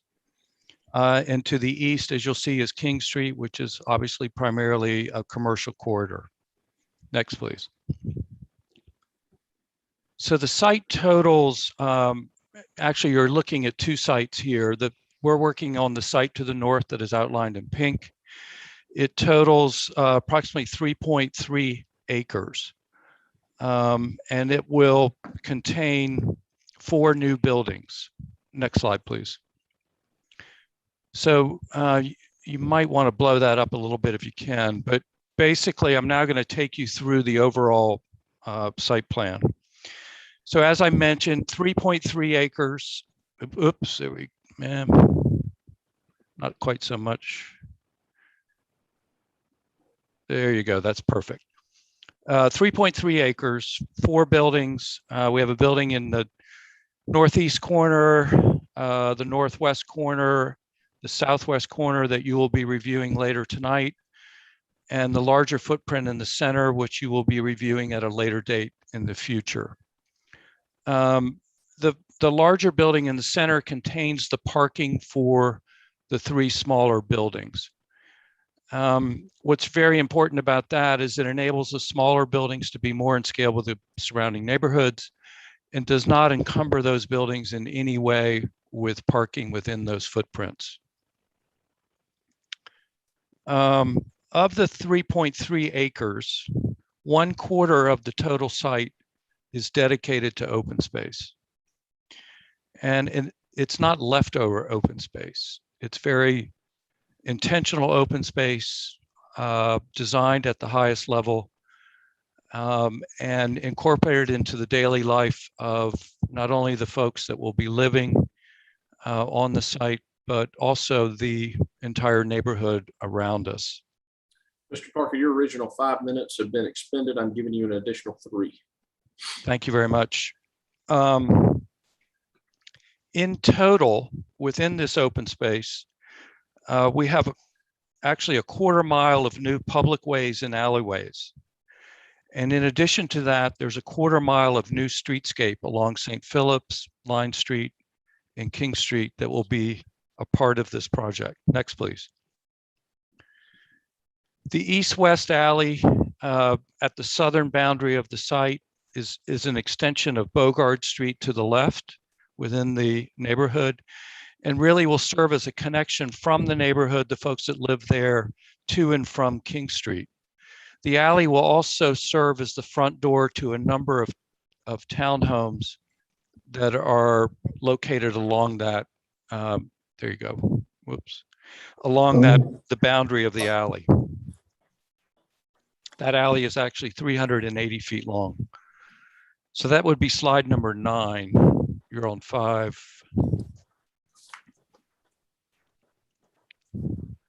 In addition to the east-west alley that we were just looking at, we have a series of courtyard spaces. We have 2 on King Street, and basically those are openings out to King Street. And the 2 on King Street are actually where we imagine outdoor dining and other activities associated with the ground floor retail that would occur with each of those buildings. We also have a new courtyard space focused on on St. Philip Street, a large space, there you go, at the western end of our new east-west alley. In that new courtyard space, we are relocating the largest existing tree on the site, 37-inch caliper live oak that has a canopy roughly of almost 10,000 square feet. So it's a very large tree that will be relocated there, and a new park space will be created around that. So we really see this as a gift to the neighborhood, as well as a gift to all of the folks that will be living within the block itself. Next, please. We have a north-south alley that moves through the site and connects to the alley at the bottom, connects to Line Street at the north. The north-south alley also will be the front door to homes, townhomes, and other units along the edges of it, and will also be utilized for people coming from the smaller buildings to and from the parking in the large building in the center. Next, please. The last space I want to talk about is called the motor court, which is on the north. And the motor court is designed primarily for vehicular access to and from the main building, service access to and from the main building, but it also serves for pedestrian access between the buildings, as well as out to the larger context of the city. So it's really designed as a garden and as a courtyard that happens to enable all of the service activities and vehicular activities with the project to occur there. Next, please. This is a diagram that shows pedestrian circulation where you will be entering the buildings, how you move through the site, where you access the parking from the in particular buildings. And you can see that is those red lines total up to a quarter of a mile of length of new pedestrian access ways. Next, please. And the final slide shows the vehicular access to and from the main building. It's designed as a one-way loop so that we can minimize the width of those drive aisles, and so that we can pull all of those service activities back. The existing homes that are in and amongst the block will all be surrounded with new garden walls. We've had extensive interaction with all of those homeowners and property owners to achieve something that is positive for them. So that's an overview. Happy to answer any questions. All right, thank you very much. That agenda item was taken as information only. There is no board action to be taken. Ms. Parrish, what is agenda item number 7? Item number 7 will be building 2 of Courier Square 2, and this is 649 King Street. The request is conceptual approval for a 15-unit apartment building with the ground floor retail. It sits within the Cannon Borough, Elliott Borough neighborhood in the Heights District 6 and in the Old and Historic District. And I think we have everybody on the line with the exception of Dylan and Richard, who okay, Richard's in. If you go to slide 35 is where we, I think, start this, 35 or 36.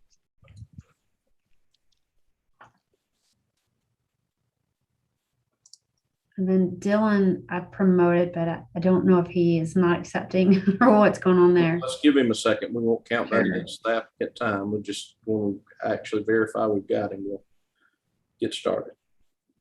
Tori, was all that you finished with your introduction on this item? Yes, we did not have any prepared formal comments from the introduction. Okay, we that's wanted fine. to understand how the buildings engage with each other, how parking is handled, within the one building off the street, and how the circulation both by pedestrians and vehicles is handled and tucked away. Got it. Thank you.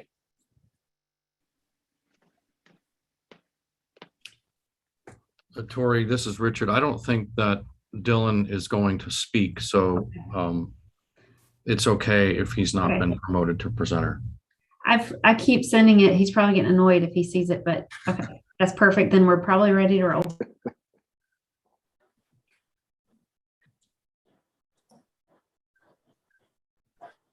So I think we need to go to slide 30. Yeah, we're close, 36 or 35.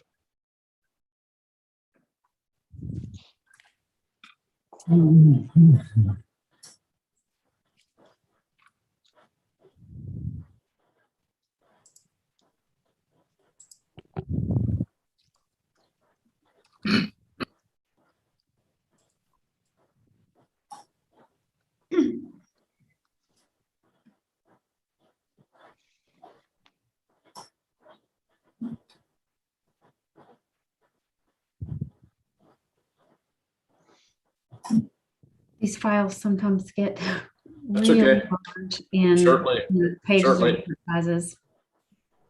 Let's give the computer and the internet a second to catch up. This one is not the least bit cooperative decision. That's okay. Let's give it a minute to catch up and we'll take it from there.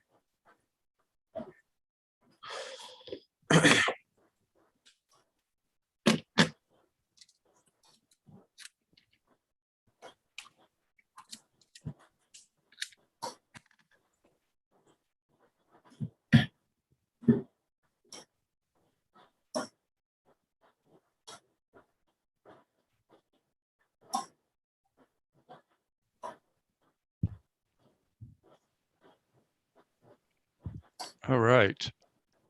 We're very close. Go back one more. I think that's the first slide. So, Tori, we're looking for Gary Brewer. Gary is he is in it as a panelist. but he is muted. Okay, can you hear me now? There we We go. can, Mr. Brewer. Thanks, Gary. This is Gary Brewer from Robert Stern Architects. The site is on the corner of King and Line Street. You can see it in the yellow box here. Next, please. In looking at the site, we're noting that half of the site addresses King Street, which has a commercial brick expression, and the other west side of the site faces Canonboro, Elliott Borough, which is primarily residential and a clapboard expression. Next, please.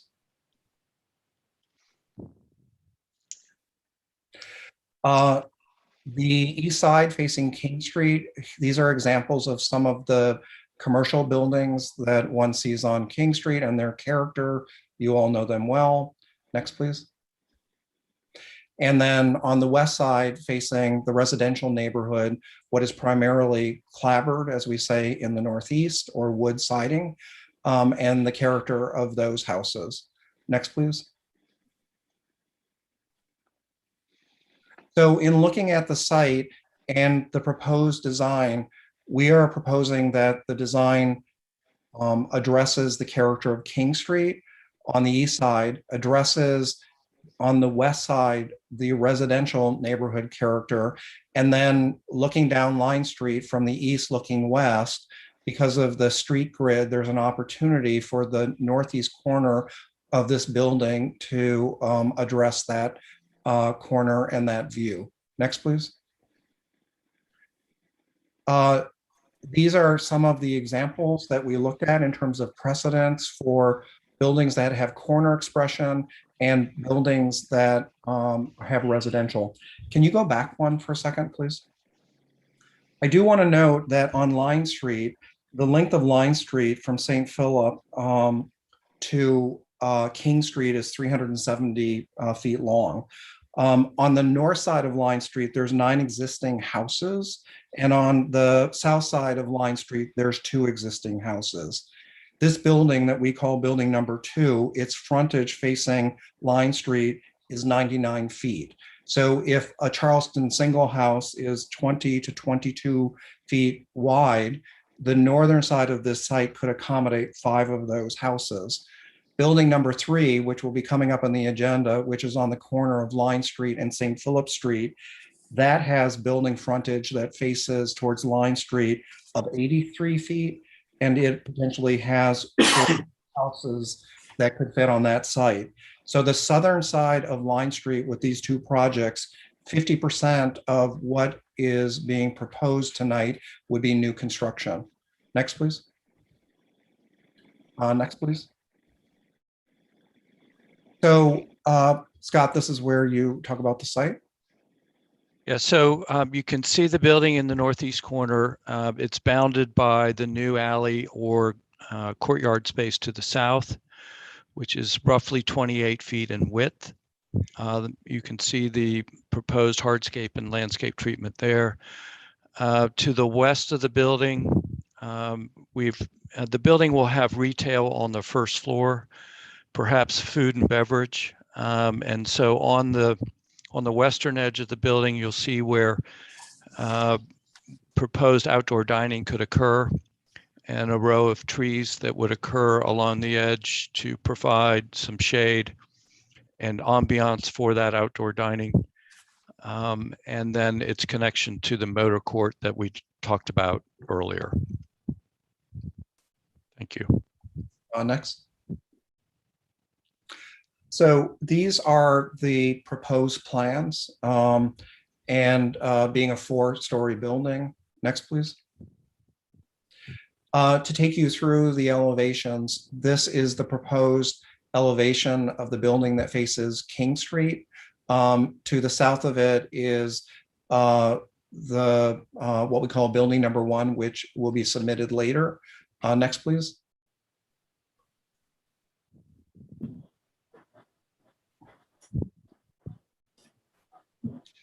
Here you can see it at a larger scale. This side of the building is meant to have a commercial or mercantile character to it. It has storefronts at the base with awnings. On the second and third floor, it has double height ganged windows with spandrel panels and brick pilasters. And then on the fourth floor, it has double hung windows, all in a sort of orderly syncopation that you would see typical of buildings on King Street. On the corner, to address the Line Street view, we have a corner element. And since this is the first building that one sees coming into Charleston, which you'll see in the perspectives, we thought that both the gable at the parapet and the tower were important urban gestures for it to hold its scale on the street. Next, please. Moving around to the north facade facing Line Street, you can see in the bottom site plan directly across from this are 4 houses. And then to the west of it is a single family house. And this proposed facade, next please, breaks down the scale of it with the short end of the building facing north being the end of the brick commercial building with the corner tower. And then adjacent to it in a party wall fashion is a clapboard building with a brick base to address the character of the residential neighborhood. Next, please. And here you can see the residential precedents that we were looking at for this section of the building. Next, please. Moving to the west side, facing the Garden Motor Court. Next, please. We have a brick base and the clapboard expression that continues on the upper floors. And we have 3 triple height balconies for the units that are behind it, with retail on the ground level for the 2 bays that face towards Line Street and the Motor Court. Next, please. And then finally, facing the alley that Scott described in the overview, this is the south elevation. And you can see how in this elevation, the clapboard building to the west as part of this design picks up on the clapboard character of the houses that it faces. Next, please. And then here you can see it at a larger scale, the south end of the commercial building, which is brick with a recessed balcony at the upper level and retail or a restaurant at the base at the courtyard. And then to the west is the clapboard building. Next, please. So each of these buildings, we've done a before and after perspective view. So this is the view looking down Line Street. Next, please. This is the lovely view that one entering Charleston sees if you go down Line Street and go to King Street, sort of parking lot. Next, please. And then this is the proposed design. You can see the brick building facing King Street. You can see the corner tower addressing Line Street, and then you can see the clapboard building beyond. And in closing, I would just like to make one point about multiple expressions. Our feeling is that because of the sizes of the footprints of these projects, that they warrant multiple expressions to help break down the scale of them. This is something that has come in front of the board and Historic Charleston and the Preservation Society and the neighborhood groups on other projects that we have done. For example, Courier Square Phase 1, the Lifestyle Communities Project, which is under construction, and North Market Hotel, which was approved by the board along with the French Quarter support. So we think it's essential to break it down in this way. And each of these buildings that we're showing on Courier Square Phase 2 is taking that approach as well. Next, please. And then here you can see it at a larger scale. So this is the last drawing and the perspective that represents what the character of the proposed design would be on the northeast corner of King and Line Street. Next slide, please. It should be noted that the developer agreed to limit the number of stories unilaterally in an effort to better meet the massing around it on line and on the adjacent parcel. So it's a 6-story zone and it's been limited to 4 stories. So we feel like that was the right move and is better for this particular corner. Thank you. Thank you. Oh, I'm sorry. Go ahead. There's one more slide. Next, please. Yeah, so this is the slide that's up for conversation.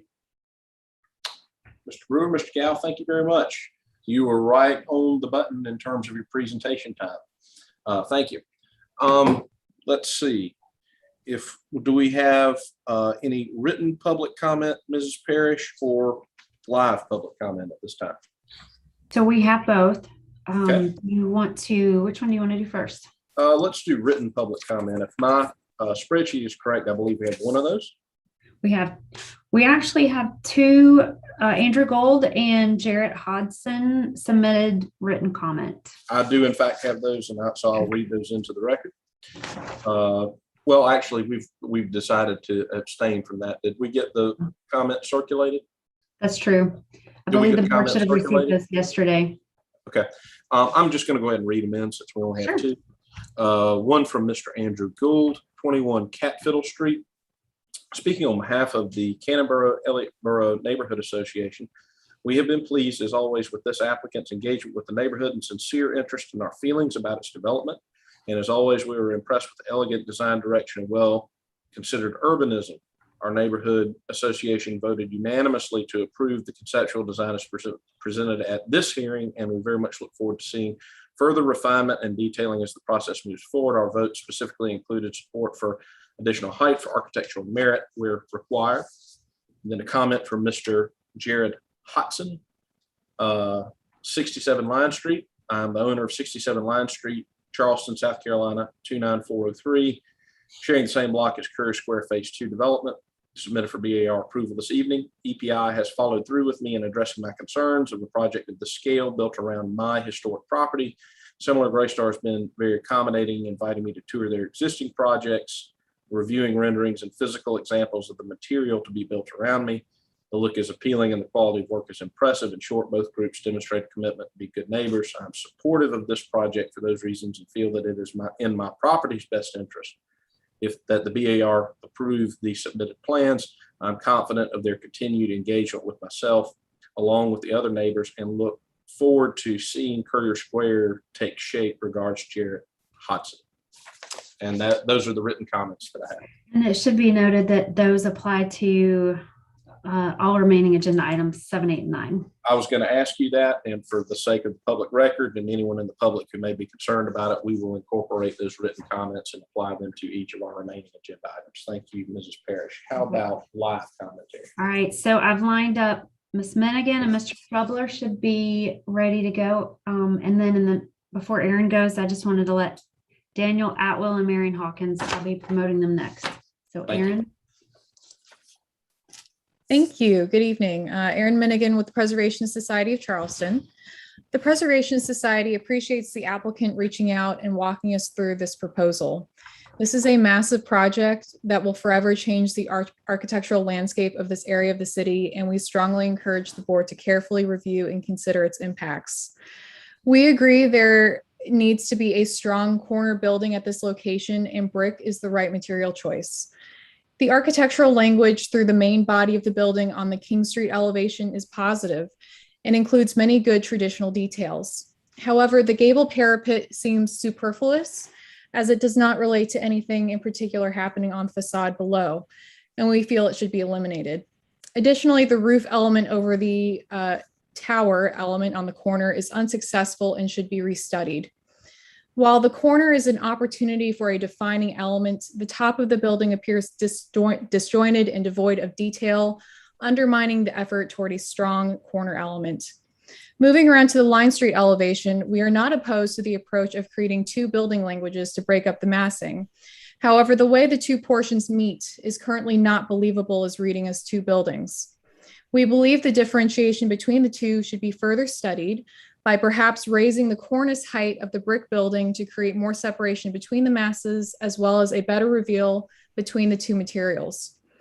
We would also recommend readjusting the proportions of the brick and wood facades facing Line Street to allow the residential wood portion to be more vertical, as is typical for a single house, and eliminating the recessed balconies on the brick portion. Thank you.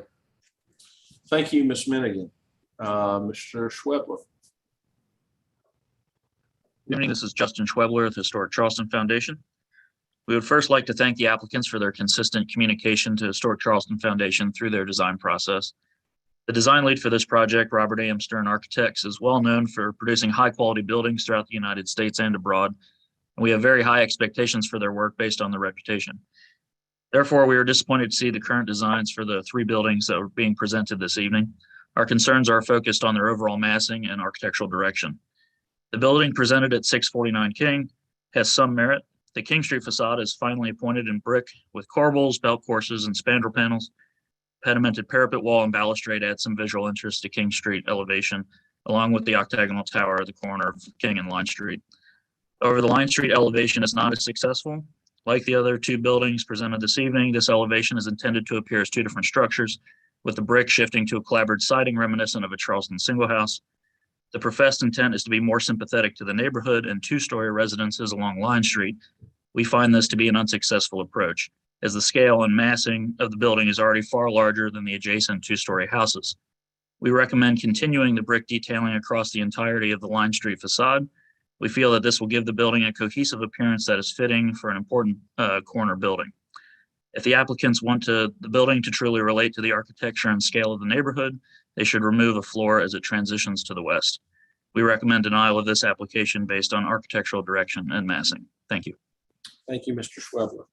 I believe that's it, but any further public comment that I've neglected? We have Mr. Daniel Atwill next, and then Yes. following we'll have Marion Hawkins. Okay, thank you.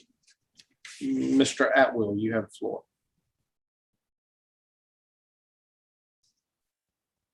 Sorry about that. I had to unmute.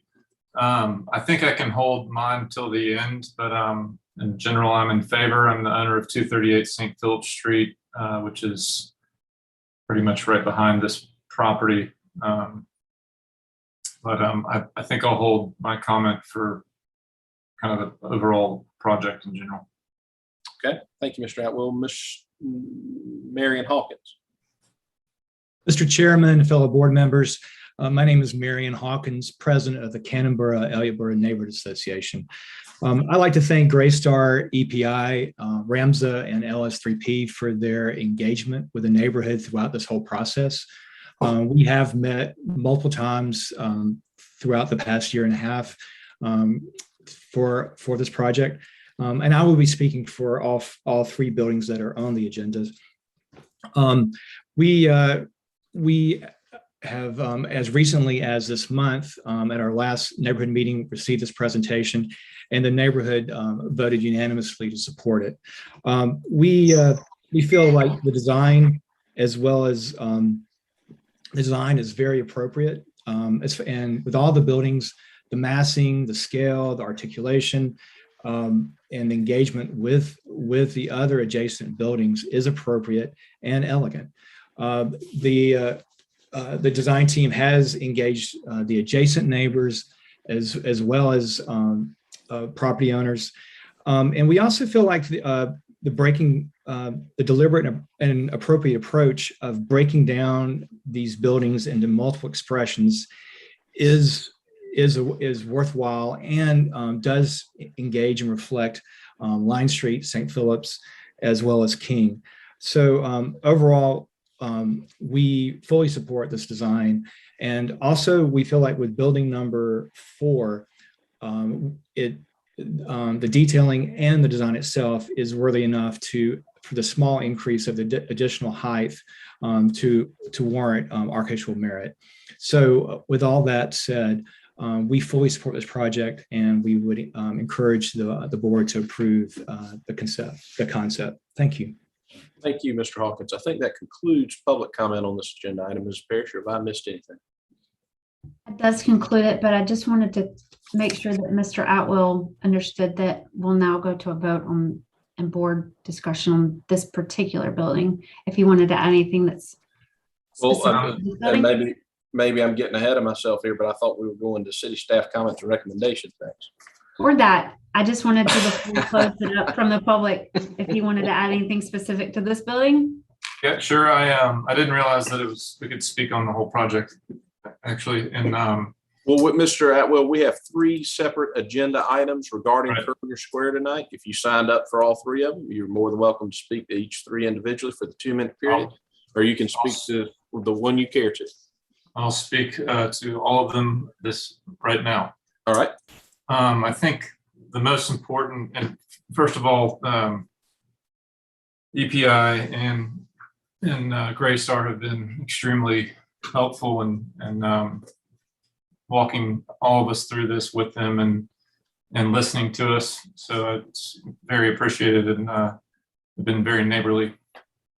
I think the most important thing to look at and compliment is the breakup of all the buildings, especially on the St. Philip Street side. Sorry about that. I think there's been some back and forth on some larger massings, but St. Philip Street specifically really, I think, lends itself to needing that breakup. And so I'm in full support of that.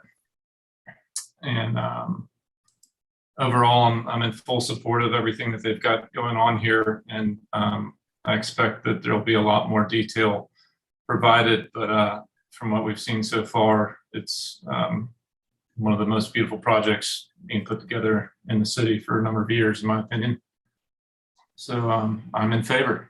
Thank you. Thank you.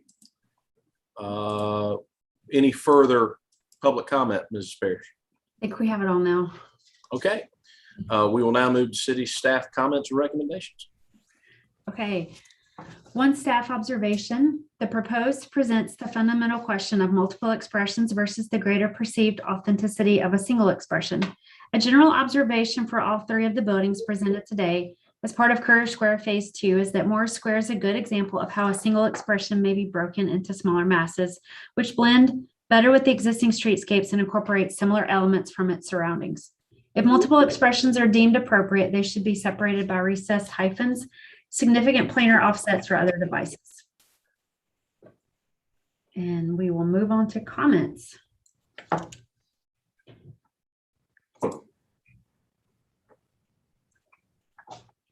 Number 1, revise the windows to be more vertically proportioned per the BAR principles.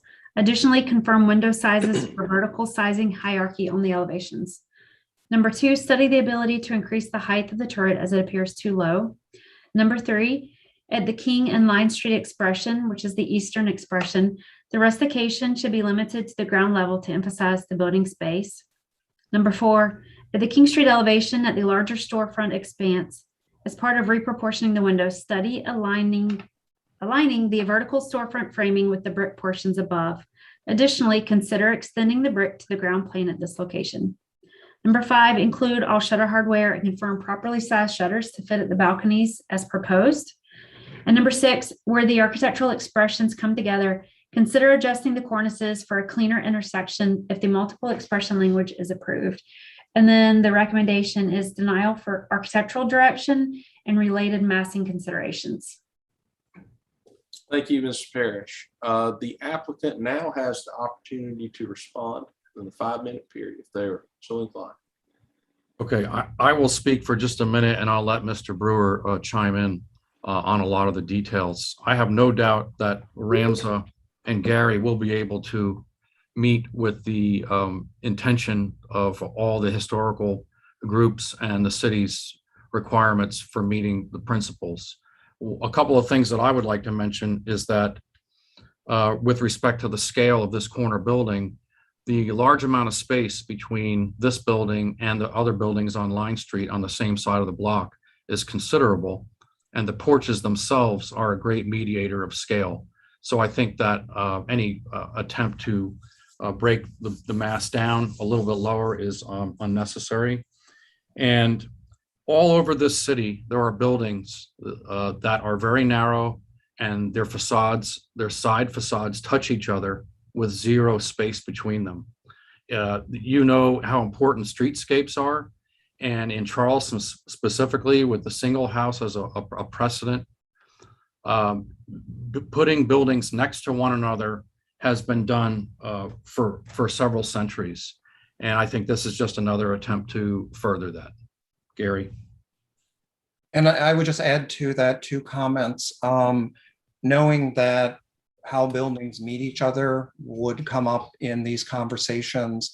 I walked up and down King Street from Line Street down about 8 or 9 blocks, and 60% of the buildings on King Street meet as party wall buildings, meaning that they meet side by side. The other type is a freestanding building. And then the third type is 2 freestanding buildings adjacent to each other that had a hyphen that were built in between. I could not find an example of a historic pre-war building that had a hyphen intentionally between the 2 buildings to separate their expressions. The real problem is how do the cornices meet? And there's lots of different clever ways that the traditional buildings have dealt with the cornice. The other comment I'd like to make is the clapboard building facing towards the residential neighborhood as part of this design.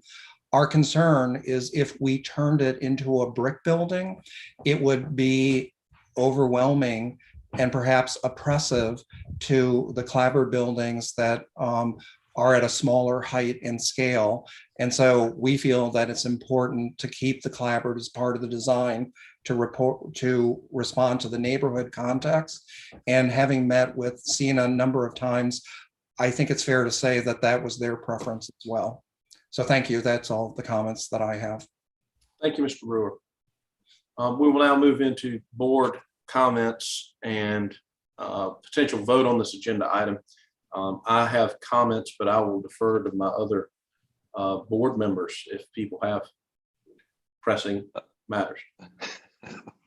I hope everyone's comments are pressing. I'll speak very briefly on this. I think one of the immediate successes of this project is that its scale is not dictated by structured parking. I feel like in a sense, phase 2 Courier Square is just sort of kicking that conversation down the road a little bit until we see the 4th building. But this proposal immediately fits the street so much more comfortably than it would if you were trying to disguise that parking garage. And I think that's a great success. I think it's a great development strategy for the property. I guess the thing about the expressions, and this came up with Courier Square phase 1, and I will admit that I was always very critical of the 2 different styles or expressions being applied to that building and just literally just slamming together like that. And I think that this is the same philosophical problem on a smaller scale. Yeah, you do see a tremendous number of party wall buildings in Charleston. They're all over the place, and many of them are historic examples, but you don't see historic examples of one building trying to appear as though it's 2. And I understand wanting to shift the architecture of the building as you move towards the west and towards the more residential context. I think that's appropriate, but I don't think making half the building appear as though it's a gigantic single house is successful at all. I agree with staff's comments in regards to that issue and with their recommendation. Thank you, Mr. White. Further board comments? So, Mr. Chairman, I'll go. Yes, sir, Mr. Metters. I agree with Jay's comments. Also, the competition of the elements of the King Line corner and the mid-run of the King Street side is just confusing to me. When Mr. Brewer noted that this is the first building you see when you're coming into Charleston, I didn't really understand that, but I guess he means of significant size. But then when you use the precedent buildings that he used, I don't really see what's special in the building that we are seeing presented tonight as compared to those buildings, especially if it is being viewed as the first building you see when you come into Charleston, which I don't view it that way, but I understand what it means. When looking at this in the hand drawing, there's a character right? You can you can feel it and you can see it, but that's not what I see when I look at the plan. So those are all my comments. Thank you, Mr. Matters. I find myself in a position where I agree with the applicant's general direction on the King Street facade. I like the building. I like what it does at the roof line. I do think the staff comment regarding differentiation of the tower, maybe some additional height on the tower is merited. I think the richness of that facade is going to be very important. I think that the applicant has correctly identified that maybe while this is not a marquee address, it's maybe not an entrance to the city address, it's important enough that the massing and scale are great. I think it's great that the applicant has been willing to give up a story. Without delving into whether it's an oversized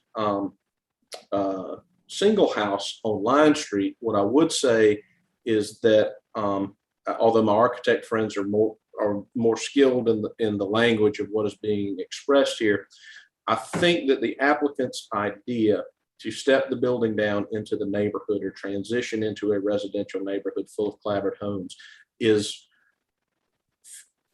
plausibly the correct idea and the correct design notion. What concerns me is this particular expression does not differentiate itself enough from the brick building that it is adjacent to, if it's going to be right beside it. And I also have some questions. As Mr. Brewer mentioned, there were things that he thought that he could do at the roof or cornice level that would create some additional differentiation. The problem there is that I think if you're looking at it from a street level right now, it fools no one as to the fact that it is in fact the same building. And that's the concern that I have. While I think that the design's interest in blending the property into the neighborhood, transitioning into the neighbor, is in fact a good idea or concept, particularly in this location. So those are my comments. That's not a clear, I would deny, defer. It is to point out what I believe are the genuine merits of this project, particularly in the brick structure and being at this particular intersection, and the inherent problems I think that we have with building that is attempting to be both sympathetic to a residential neighborhood, as well as stepping down, for lack of a better term, into that neighborhood. So thank you. Other board comments? This is Luda. So this particular building, it seems like a good continuation what is already historically happening on King Street. Even so, it's somewhat corner building, separate within the more of the single residence, single Charleston buildings. Nevertheless, the King Street facade seems to be really appropriate for the location. And for that particular brick part of the building, there's a good comments from Aaron and Justin, as well as staff, that some things needs to be restudied: windows, cornices, tower, presence of the tower. Does it really reads as a tower? But I guess the biggest thing is when you turn to the on Line Street and you see this suddenly different, artificially different part of the building with the siding, clapboard, and things like that, is kind of taken away from the massing of this building altogether. Even so, it's seems to be trying to speak to the single family. So it needs to be restudied. That building, seems like overall in details, needs to be restudied, but also this multiple expression on a Line Street, it needs to be really, really restudied. Thank you, Ms. Sobchak. Further board comments? This is Leon Scott. I'm in agreement with staff recommendation. Thank you, Mr. Scott. Further board comments? If not, I will entertain a motion from the board, a board member. Yeah, I can place a motion, and and I think this is one of those situations where maybe a little bit of preamble is warranted. I think there is a lot to be admired about this proposal. The overall massing of the project, just slightly adjusted, would be probably fantastic. I think the thing that's going to bring me to my motion, though, is this concept of having competing expressions on the building. And given the nature of our comments and given the nature of staff's comments, I think that a denial is the clearest and most concise way to convey the board's intentions here. So I'm going to make a motion for denial of architectural direction with the related massing considerations and with board and staff comments. I second that. Mr. White, your motion, as I understand it, is for a denial for general architecture direction with massing consideration and the incorporation of board and staff comments. Is that a correct restatement of your motion? That's correct. And you second that motion as restated, Ms. Sobchak? Yes. I will proceed to call the roll. Mr. Scott, how do you vote on this motion? Yay in favor. Mr. Matters? Yay in favor. Mr. White? Yay in favor. Ms. Sobchak? Yay in favor. And myself, nay, not in favor. That's 4-1 vote. The project is denied for general architectural direction with massing considerations, incorporation of board and staff comments. All right. Mrs. Parrish, what do we have for agenda item number 8? Okay, so we're moving on to the building number 3, Courier Square, phase 2. It's at 244 St. Philip Street. The request is conceptual approval for a 50-unit apartment building. Again, this is Cannonboro, Elliottboro. The height district on this one is 2.5 to 3, and it sits within the Old City District.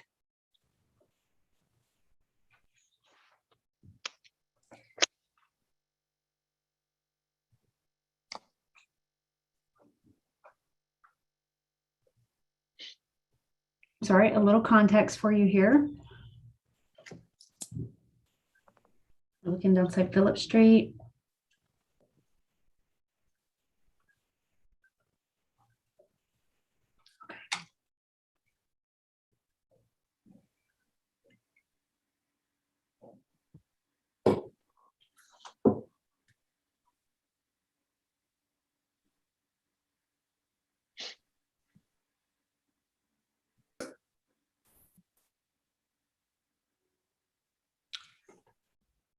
Are we ready for the presentation, Tori? Yep, I believe Tori's finished with our introductory slides. Mr. Brewer. I'm so sorry. Yes. That's okay. Mr. Brewer, are you going to begin the presentation on this? Yes, I'll start. If we could go to slide number 35. I'm sorry. I'm sorry, slide number 1. I'm sorry. That's okay. We won't hold it against your time. You tell us where you want to start. Okay, next, please. Next, please. So this building, which we call building number 3, is on the corner of Line Street and St. Philip Street. And next, please. Again, this is in the residential neighborhood of Sena, and in our opinion, should respond to the architectural character of the adjacent houses and urbanism. Next, please. So looking at St. Philip Street in the way that we looked at Line Street for building number 2, this project should be considered not as a single project, but in consideration to the other sites for development between Line Street and Spring Street. And so to give you a sense of the metrics, the length of St. Philip Street from Line Street to Spring Street is 890 feet. And the number of houses on the west side of St. Philip Street is 15 houses. And the number of houses on the east side of St. Philip Street is 7 houses. So the total of what we're calling building number 3 and building number 4, which you can see on this slide, plus the 2 Liberty sites just to the south of it, we can see on the slide, the length of undeveloped site on St. Philip Street is 445 feet long. So 50% of the east side of St. Philip Street is what we're discussing for the development of not only this building on the corner of St. Philip and Line, but St. Philip as a whole. Next, please. So St. Philip, this site's frontage facing St. Philip Street is 130 feet long.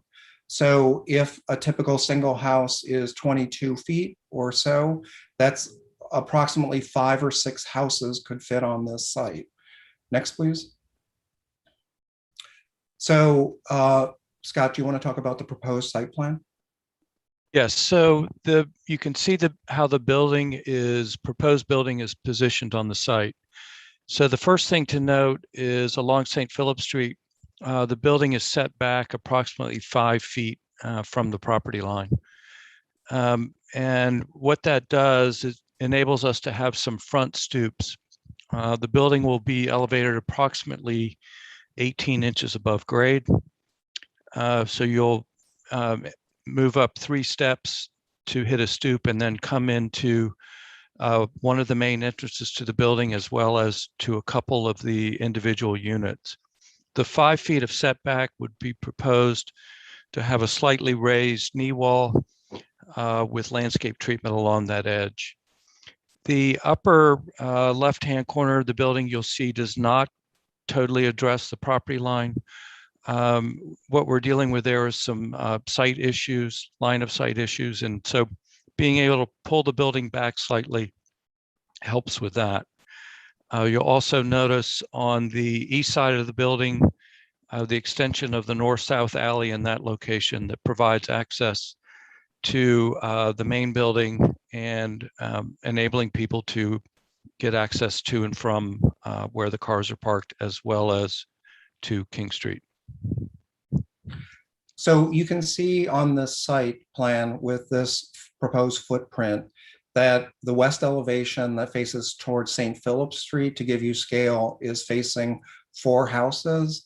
And on the north side facing towards Line Street is facing 5 houses. Next, please.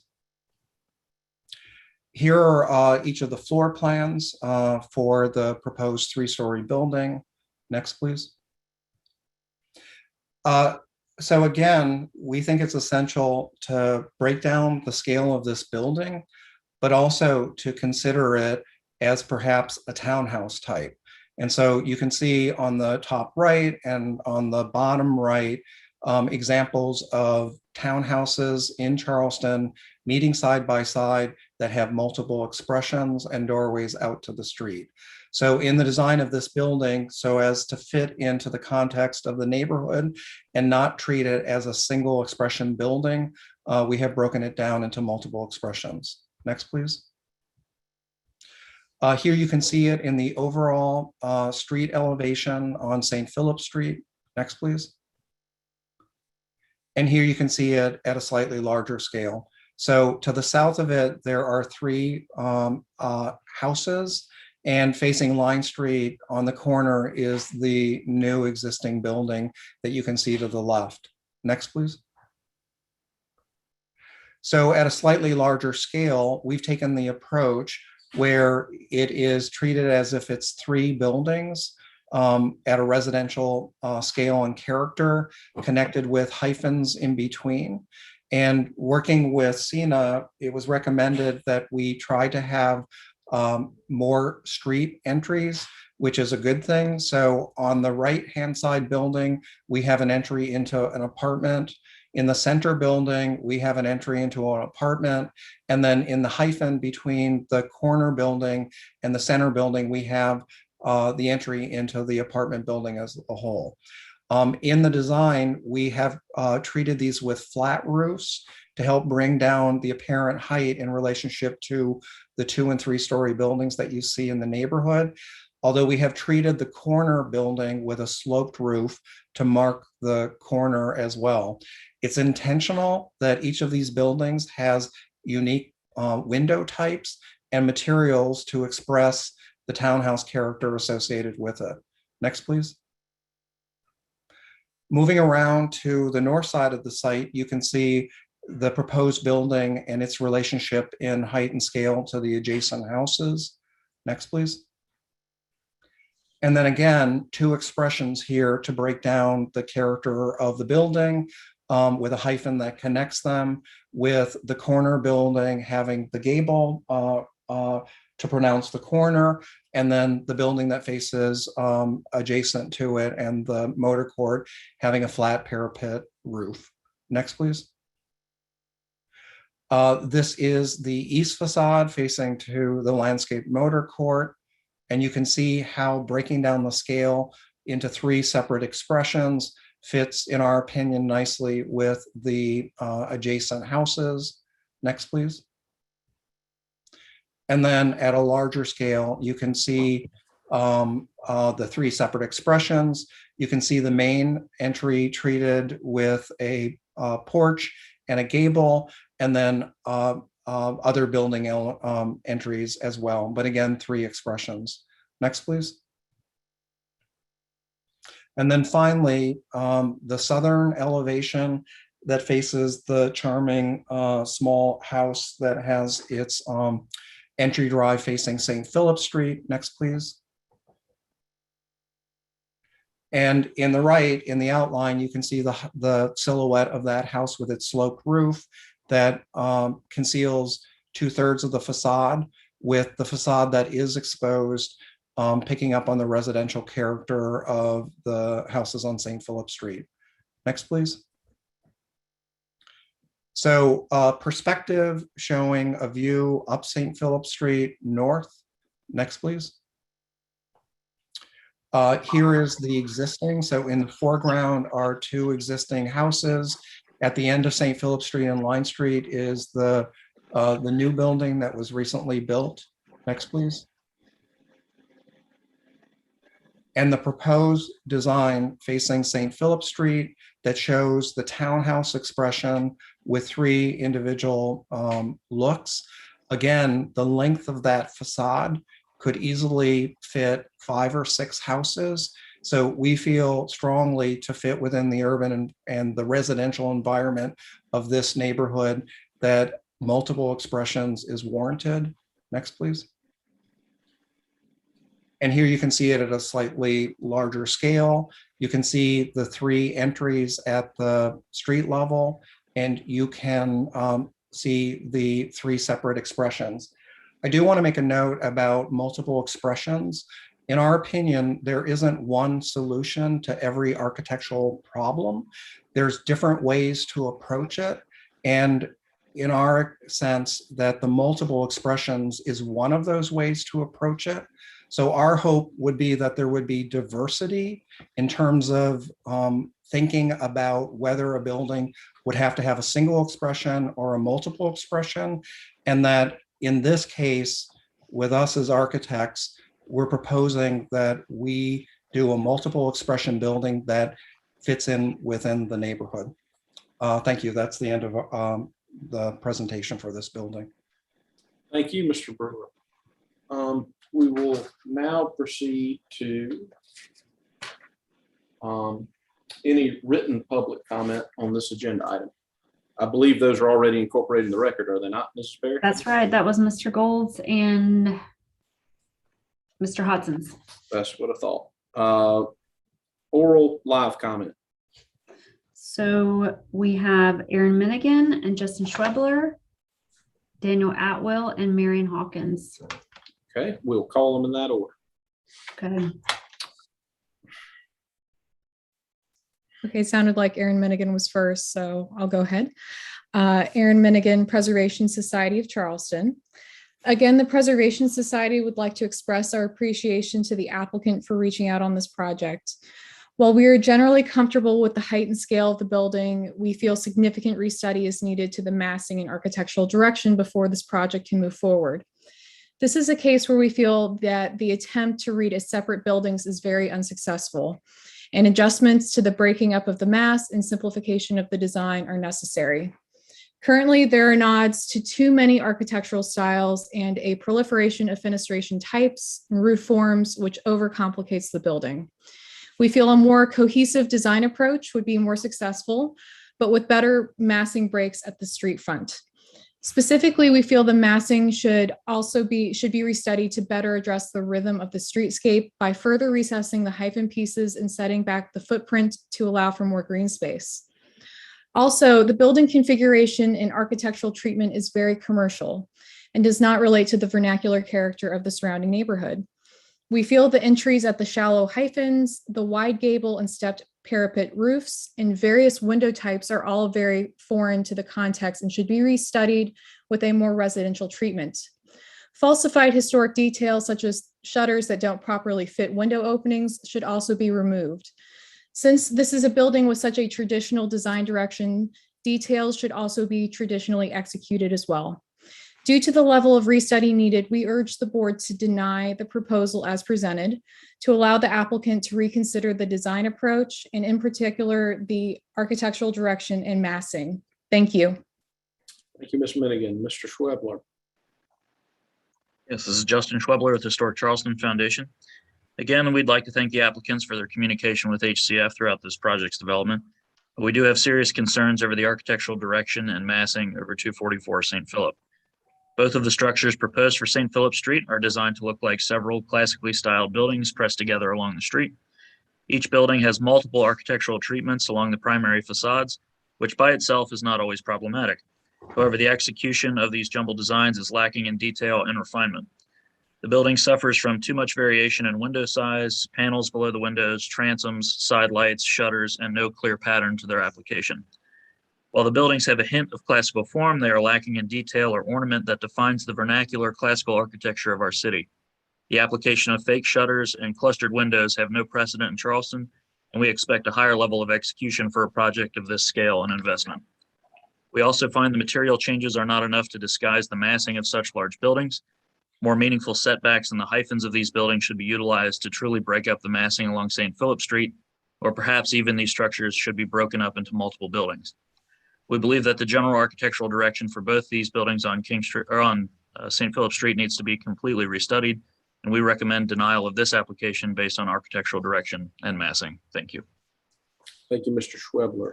Is it Mr. Atwill or Mr. Hawkins first on that list?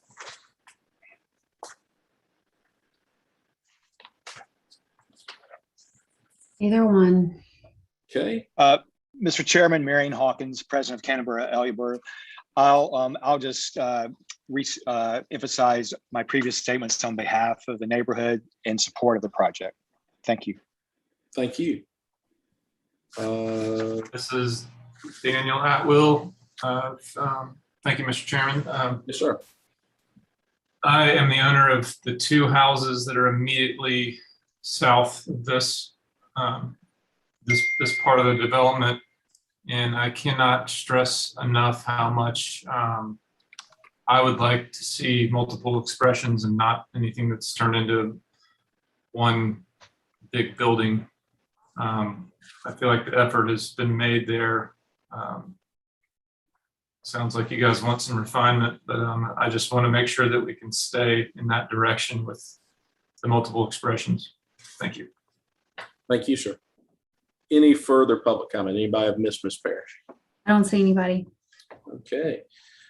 We will then move to city staff comments and recommendations on this agenda.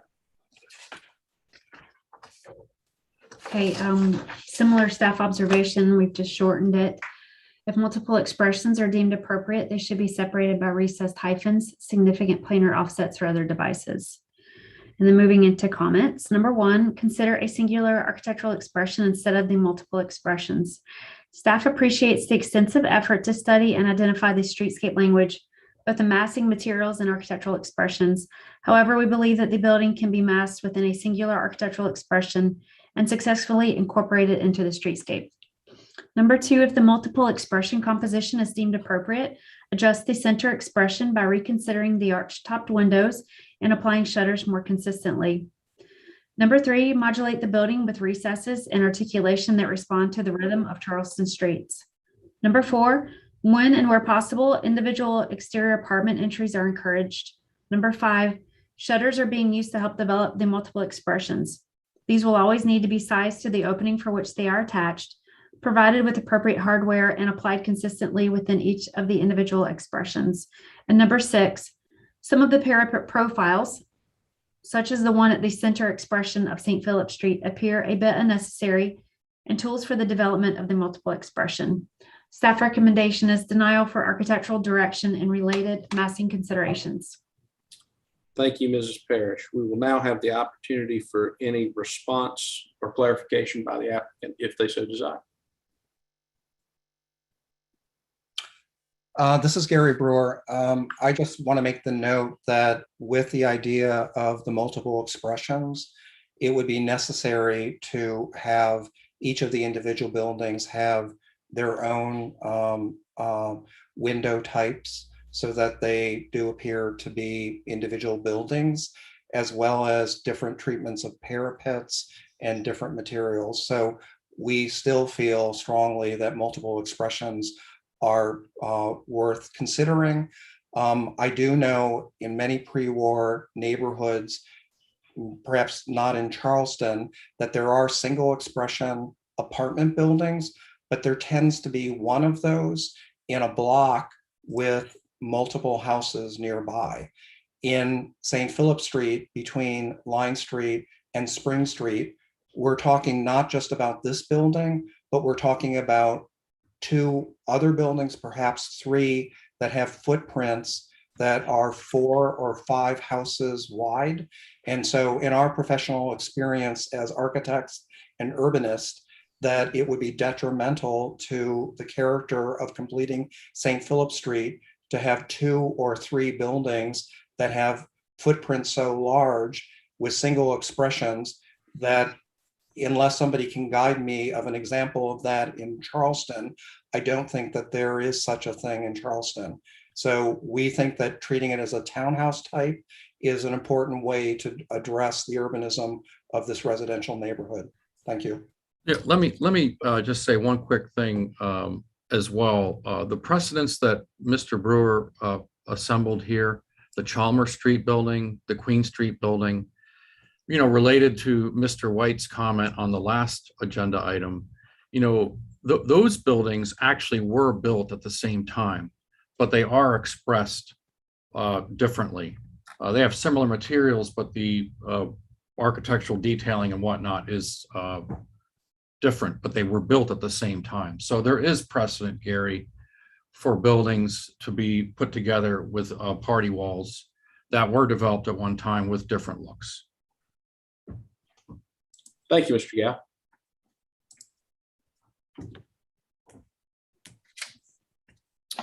We will now have a board discussion and potential vote. What do my fellow board members have to say about agenda item number 8 this evening? Oh, y'all can probably guess, but I'll let James go because I'm probably already. Well, I wanted to ask Lawrence, and I appreciated Richard's comment, because I wanted to ask Lawrence if he would go back to the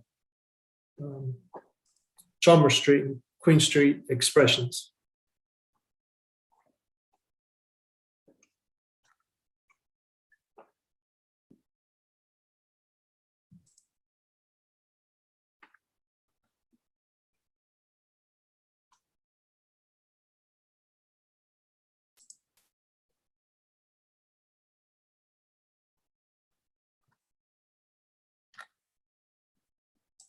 Oops, you went too far.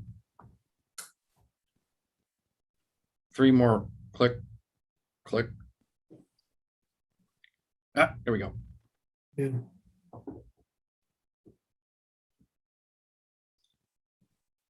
So I feel a peacefulness when I look at this, and I do not expect or desire for this new project to look like that. But that project gives me a peaceful feeling. I also agree that you can have 1 or more expressions that would be incorporated successfully within this project. But what I don't feel looking at the exterior is the peace that I feel with this project. Again, this project should not be duplicated there, and that's not what I'm suggesting.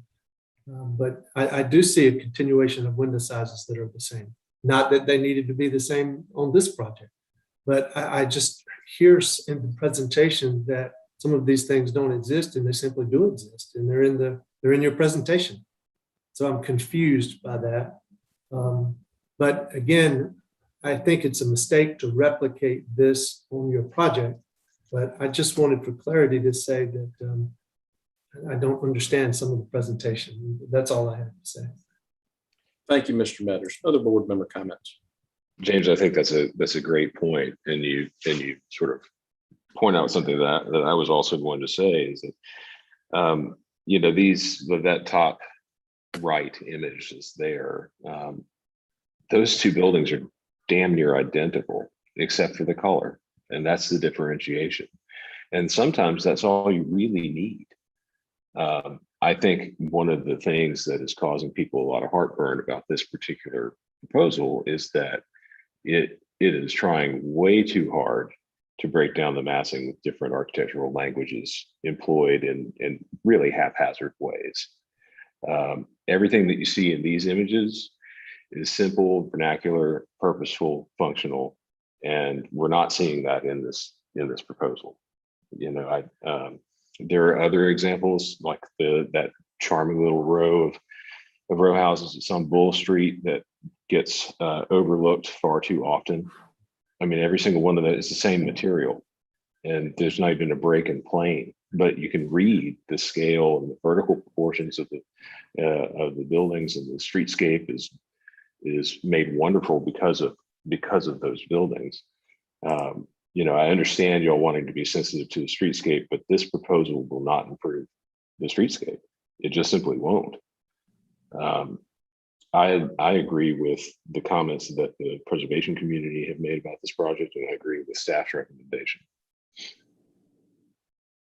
Thank you, Mr. White. Further staff comments, Ms. Sobczak. Yes. So I'm glad we are looking at the photograph. And that's exactly, it's a multiple expression, but of the very complementary to each other architecture of the same sort of period. And what we see on the proposal is that this architectural kind of styles all over, suddenly trying to put each other together. And it's just not working. Exactly what Jay is saying, they're not improving that street. They're actually taking away from what is there. So simplifying and looking at this building, even it doesn't have to have hyphens. It just needs a sensitive approach to the scale and window location and sizes. Those arched head windows have nothing to do with that streetscape altogether. So unfortunately, I would support the denial of this proposal right now. Thank you, Ms. Sobczak. Further board comments? Hearing none, I'll entertain a motion. I will. James, you want to do it? Sure. Okay. I will make the motion for denial of this application and massing.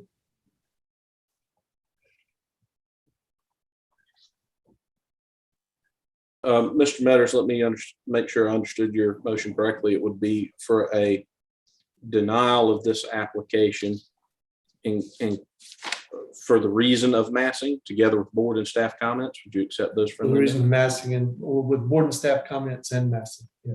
With board and staff comments and massing. I've correctly restated your motion. Yes, sir. Is there a second? I'll second that. I'll proceed to call the roll. Ms. Sobczak, how do you vote on this motion?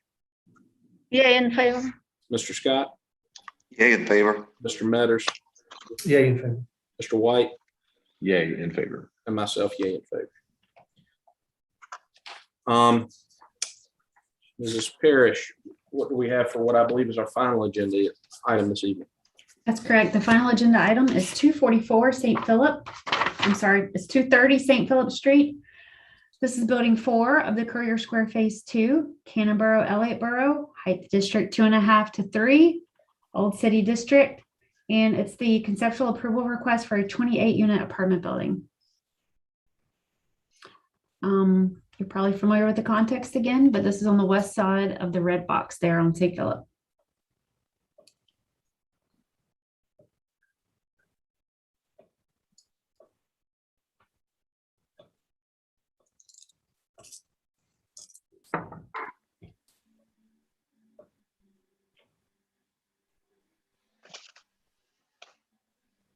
Very good. The applicant has the floor. Who would like to begin on this item? This is Gary Brewer. I will start on this one, please.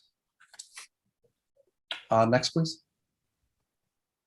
Next. So here you can see the site, what we call building number 4 at 230 St. Philip Street. Next, please. It too is in the Sena residential neighborhood, which is primarily collaborative expression, single family houses. Next, please. This site is 138 feet long, facing St. Philip Street. So again, the house comparison, it is essentially 5 houses wide. To the north, there are 3 houses that you can see on the right-hand side. And then across the street, you can see it faces 4 or 5 houses as well, to give you a sense of the size of the site. Next, please. Scott, do you want to talk about the site plan? Yes. So the key elements of the site plan here are really the new park labeled Oak Park, located at the southern end of the building. That's where the large 37-inch caliper oak tree will be relocated. And the other aspects are the north-south alley to the east of the building that provides access to the building and some of the units, and also provides access to where the parking occurs in the building behind. Gary? So the footprint of the proposed building that you can see here is 138 feet long, with the Oak Park that is facing towards St. Philip Street. Next, please. These are each of the plans. Rich at the end will talk about the request for additional height. Next, please. Here you can see the proposed design in the overall street elevation, with Line Street to the left, and then showing the existing houses to the north, the 3 houses to the north of this site. Then to the south of it, the proposed Oak Park with the 2 existing houses to the south. Next, please. Here you can see it at a larger scale. So this proposed design as well is breaking down the footprint of the building into 2 expressions. One expression that faces towards the Oak Park south with a sloped roof, and then the northern portion, which is 2 bookends, so to speak, that are connected with a continuous porch. Next, please. And here you can see those bookends are meant to be roughly the size of a single house that you would see in this neighborhood. The expression to the north is connected with a hyphen to the building to the south. The design incorporates, based on with the neighborhood's comments, entries into individual units, along with porches that you would see built in to each of these 2 expressions. Rising above, you can see the 4th floor, which is not visible from a pedestrian experience on St. Philip Street. Next, please. On the top left is the Robert Mills building, which I've admired for 25 or 30 years in my travels to Charleston. It's a good example of a larger footprint building that fits within a residential neighborhood.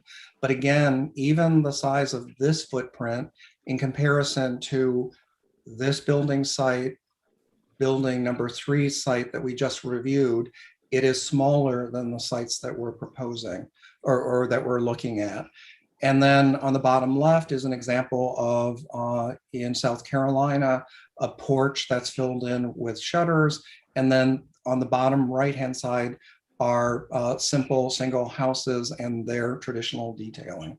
Next, please. The south elevation that you can see here, St. Philip Street is to the left, and in the silhouette to the right is the building, what we call building number 1, that is where there's an alley between that and the south elevation of this building. Next, please. Here you can see at a larger scale, the 4-story building is set away from the street and again is not visible. The main entry into the apartment building is through this porch with porches above for the units. And then the side of the building that faces towards St. Philip Street has a sloped roof. This facade is largely obscured by the large oak that is being shown moved into this park. Next, please. So then finally, facing away from the street is the same type of expression that we have facing towards St. Philip Street. Next, please. And here you can see at a larger scale. Next, please. And then finally, the north elevation. Next, please. With the silhouette of the house on the right, or in the foreground, which faces towards St. Philip Street and obscures most of the elevation beyond, with a taller 4-story building set away from the street. Next, please. And then a view of the perspective view facing towards the building. Next, please. Here is the existing conditions, undeveloped parking lot. Next, please. And then the proposed design. So you can see on the right-hand side, what would be the pedestrian connection to the alley that Scott described in the overview that goes from St. Philip Street to King Street. In the foreground is the relocated oak with the park that is essentially a gift to the residential neighborhood. And then you can see the proposed facade that faces towards St. Philip Street. Next, please. And then here you can see it as a slightly larger view with the 2 expressions. The one expression that its facade faces towards the Oak Park, and then its northern portion with the 2 bookends and the porch in between that connects it. I do want to note before we go on to others' comments, as a student of American architecture, especially pre-war architecture, there is an example of townhouses like what was cited in the last presentation, which was on Chalmers Street, where they are one right after another, where they are repetitive. And you can see that not only in Charleston, you can see it in places like Richmond, Virginia, you can see it in Baltimore, you can see it in Philadelphia, but that is not the only row house type that is built where they are all built simultaneously. There is another type where there is an incredible amount of variety within the same facade. And so when you critique a project, you should also consider that there is more than one way to address a building type facade, especially for a townhouse facade. The points that the board made are noted, and it's something that we as a team will continue to study, but there are a number of ways to deal with a townhouse facade. Next, please. Rich? Yes, in addition to the building design, we are requesting as a part of this application an extra half story. The zoning ordinance allows us to ask for a half story in this zone and a half story at the BAR. We have a list of reasons in our appendix as to the merits of the design. The primary one being this beautiful pocket park, and the building, when this mass is added, will do a really good job of shielding the larger structure behind it, which was something that the zoning board and planning commission and the people that we spoke with during that process agreed with. And so we would hope that you would consider this additional height as an important part, not only of this project, but of the greater project at large. Thank you. Thank you, Mr. Gow. Next, is there another picture?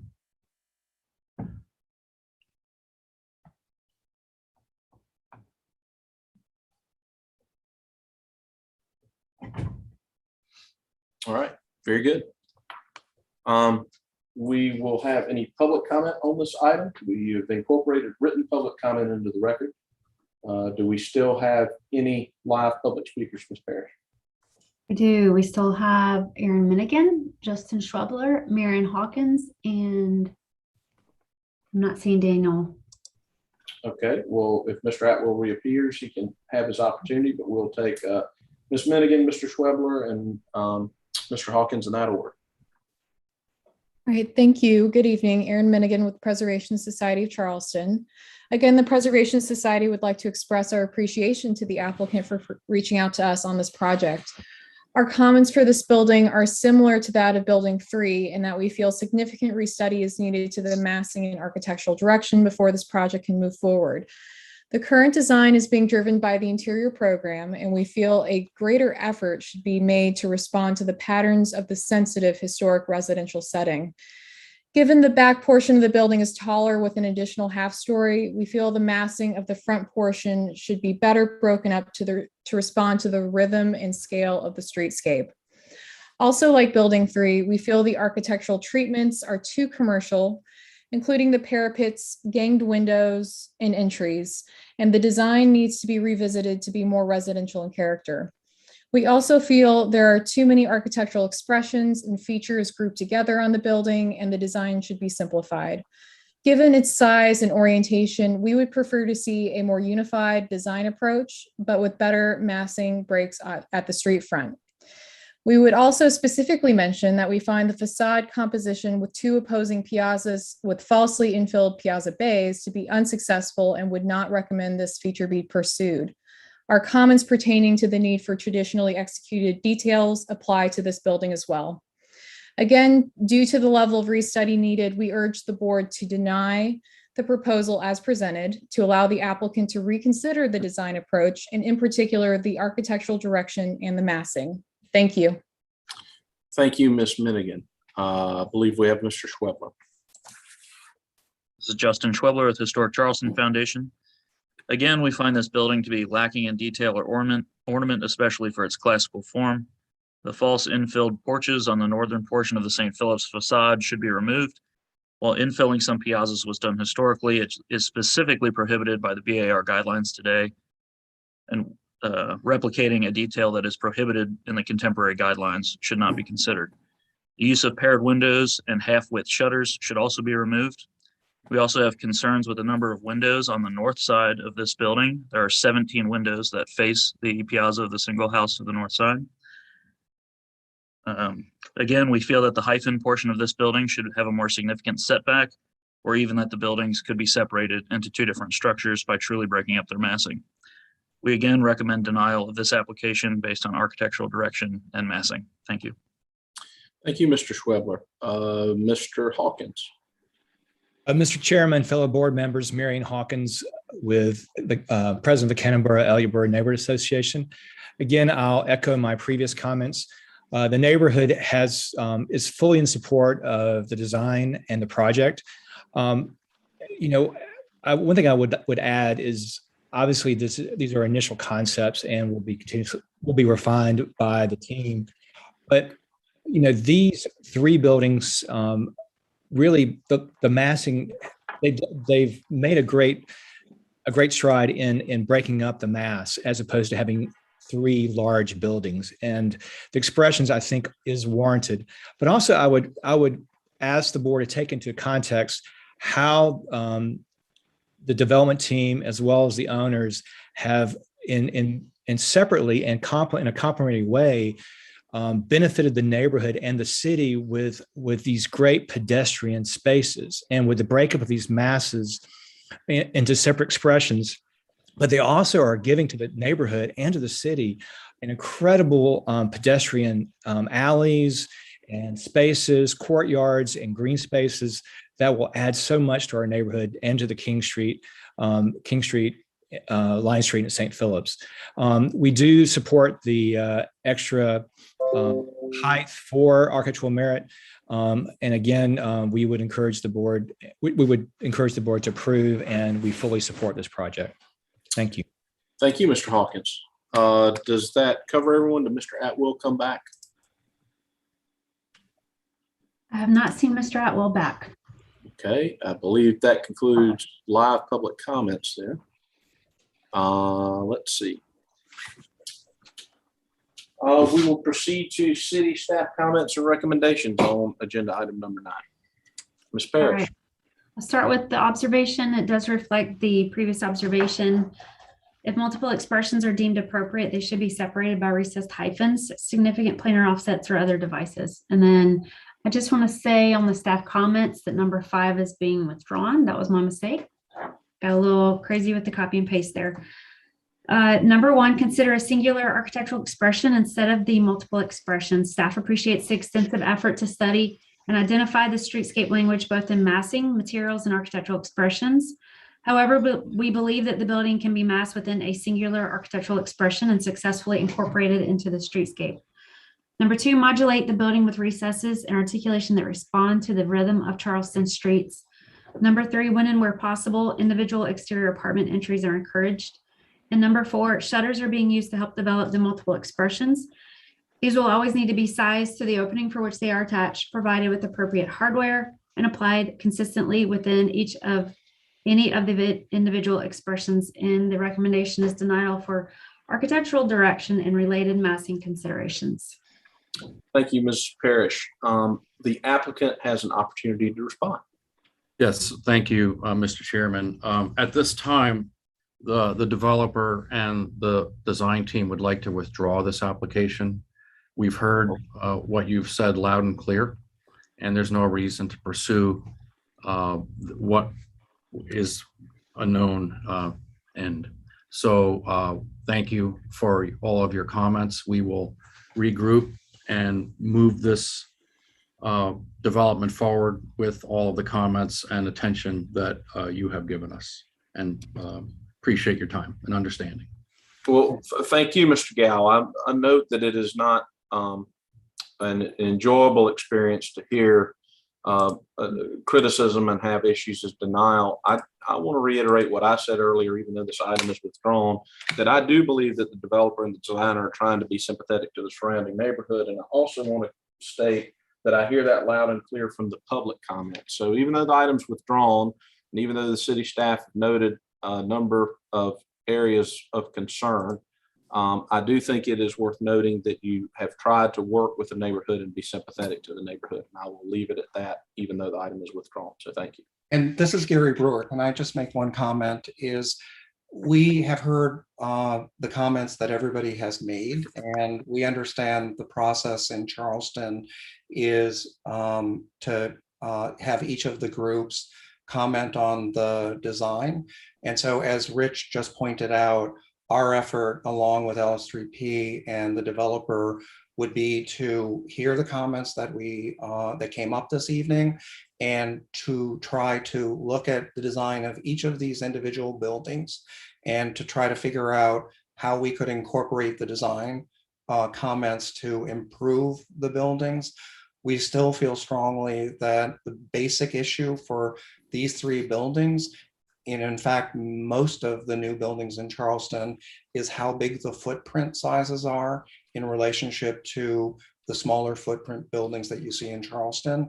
So we thank you for your comments, and we look forward to making changes to the design and coming back with a new proposed design for each of these three sites. And thank you for those well-heeded comments and the understanding of the applicant as we work through this process together. It's worked for a long time, and we can make it work here. So we basically had comments for the good of the order tonight at the beginning of our meeting, although not as early as I believe my colleague, Mr. Metters, would have liked, but we still got it in there. Having heard the whole order of business tonight, does anyone else have anything for the good of the board or our general order before we conclude? If not, Thank you, Mr. Chairman. Thank you. If not, I want to thank my board members for their continued dedicated service. And I particularly want to thank our staff, who has to do a tremendous amount of workload, especially in this time, for all the reasons that were highlighted by Ms. Parrish. And so I think it's totally appropriate that we resolve this evening to support them in their efforts to get them staffed up, have some additional enforcement ability, and be supported in their efforts to keep our city, to allow our city to continue to have the heritage and unique architectural culture that it does. So thank you again for those comments, Ms. Parrish. And Thank you. we've got you and Lawrence and everybody else is back down at number 2 George Street. Well, thank you. And thank you all for your time and talents that you share with us. But I would, if we're going to add staff, I would love for us to have an in-person meeting sometime during my tenure on this board. So. I would like that too. You can have that out on the lawn of the Gilliard if you want, but I would love to have you in person. All right. We'll talk to you soon. Everyone have a good night. Thank you all. Thank you all. Thank you. Good night. Good night. Night.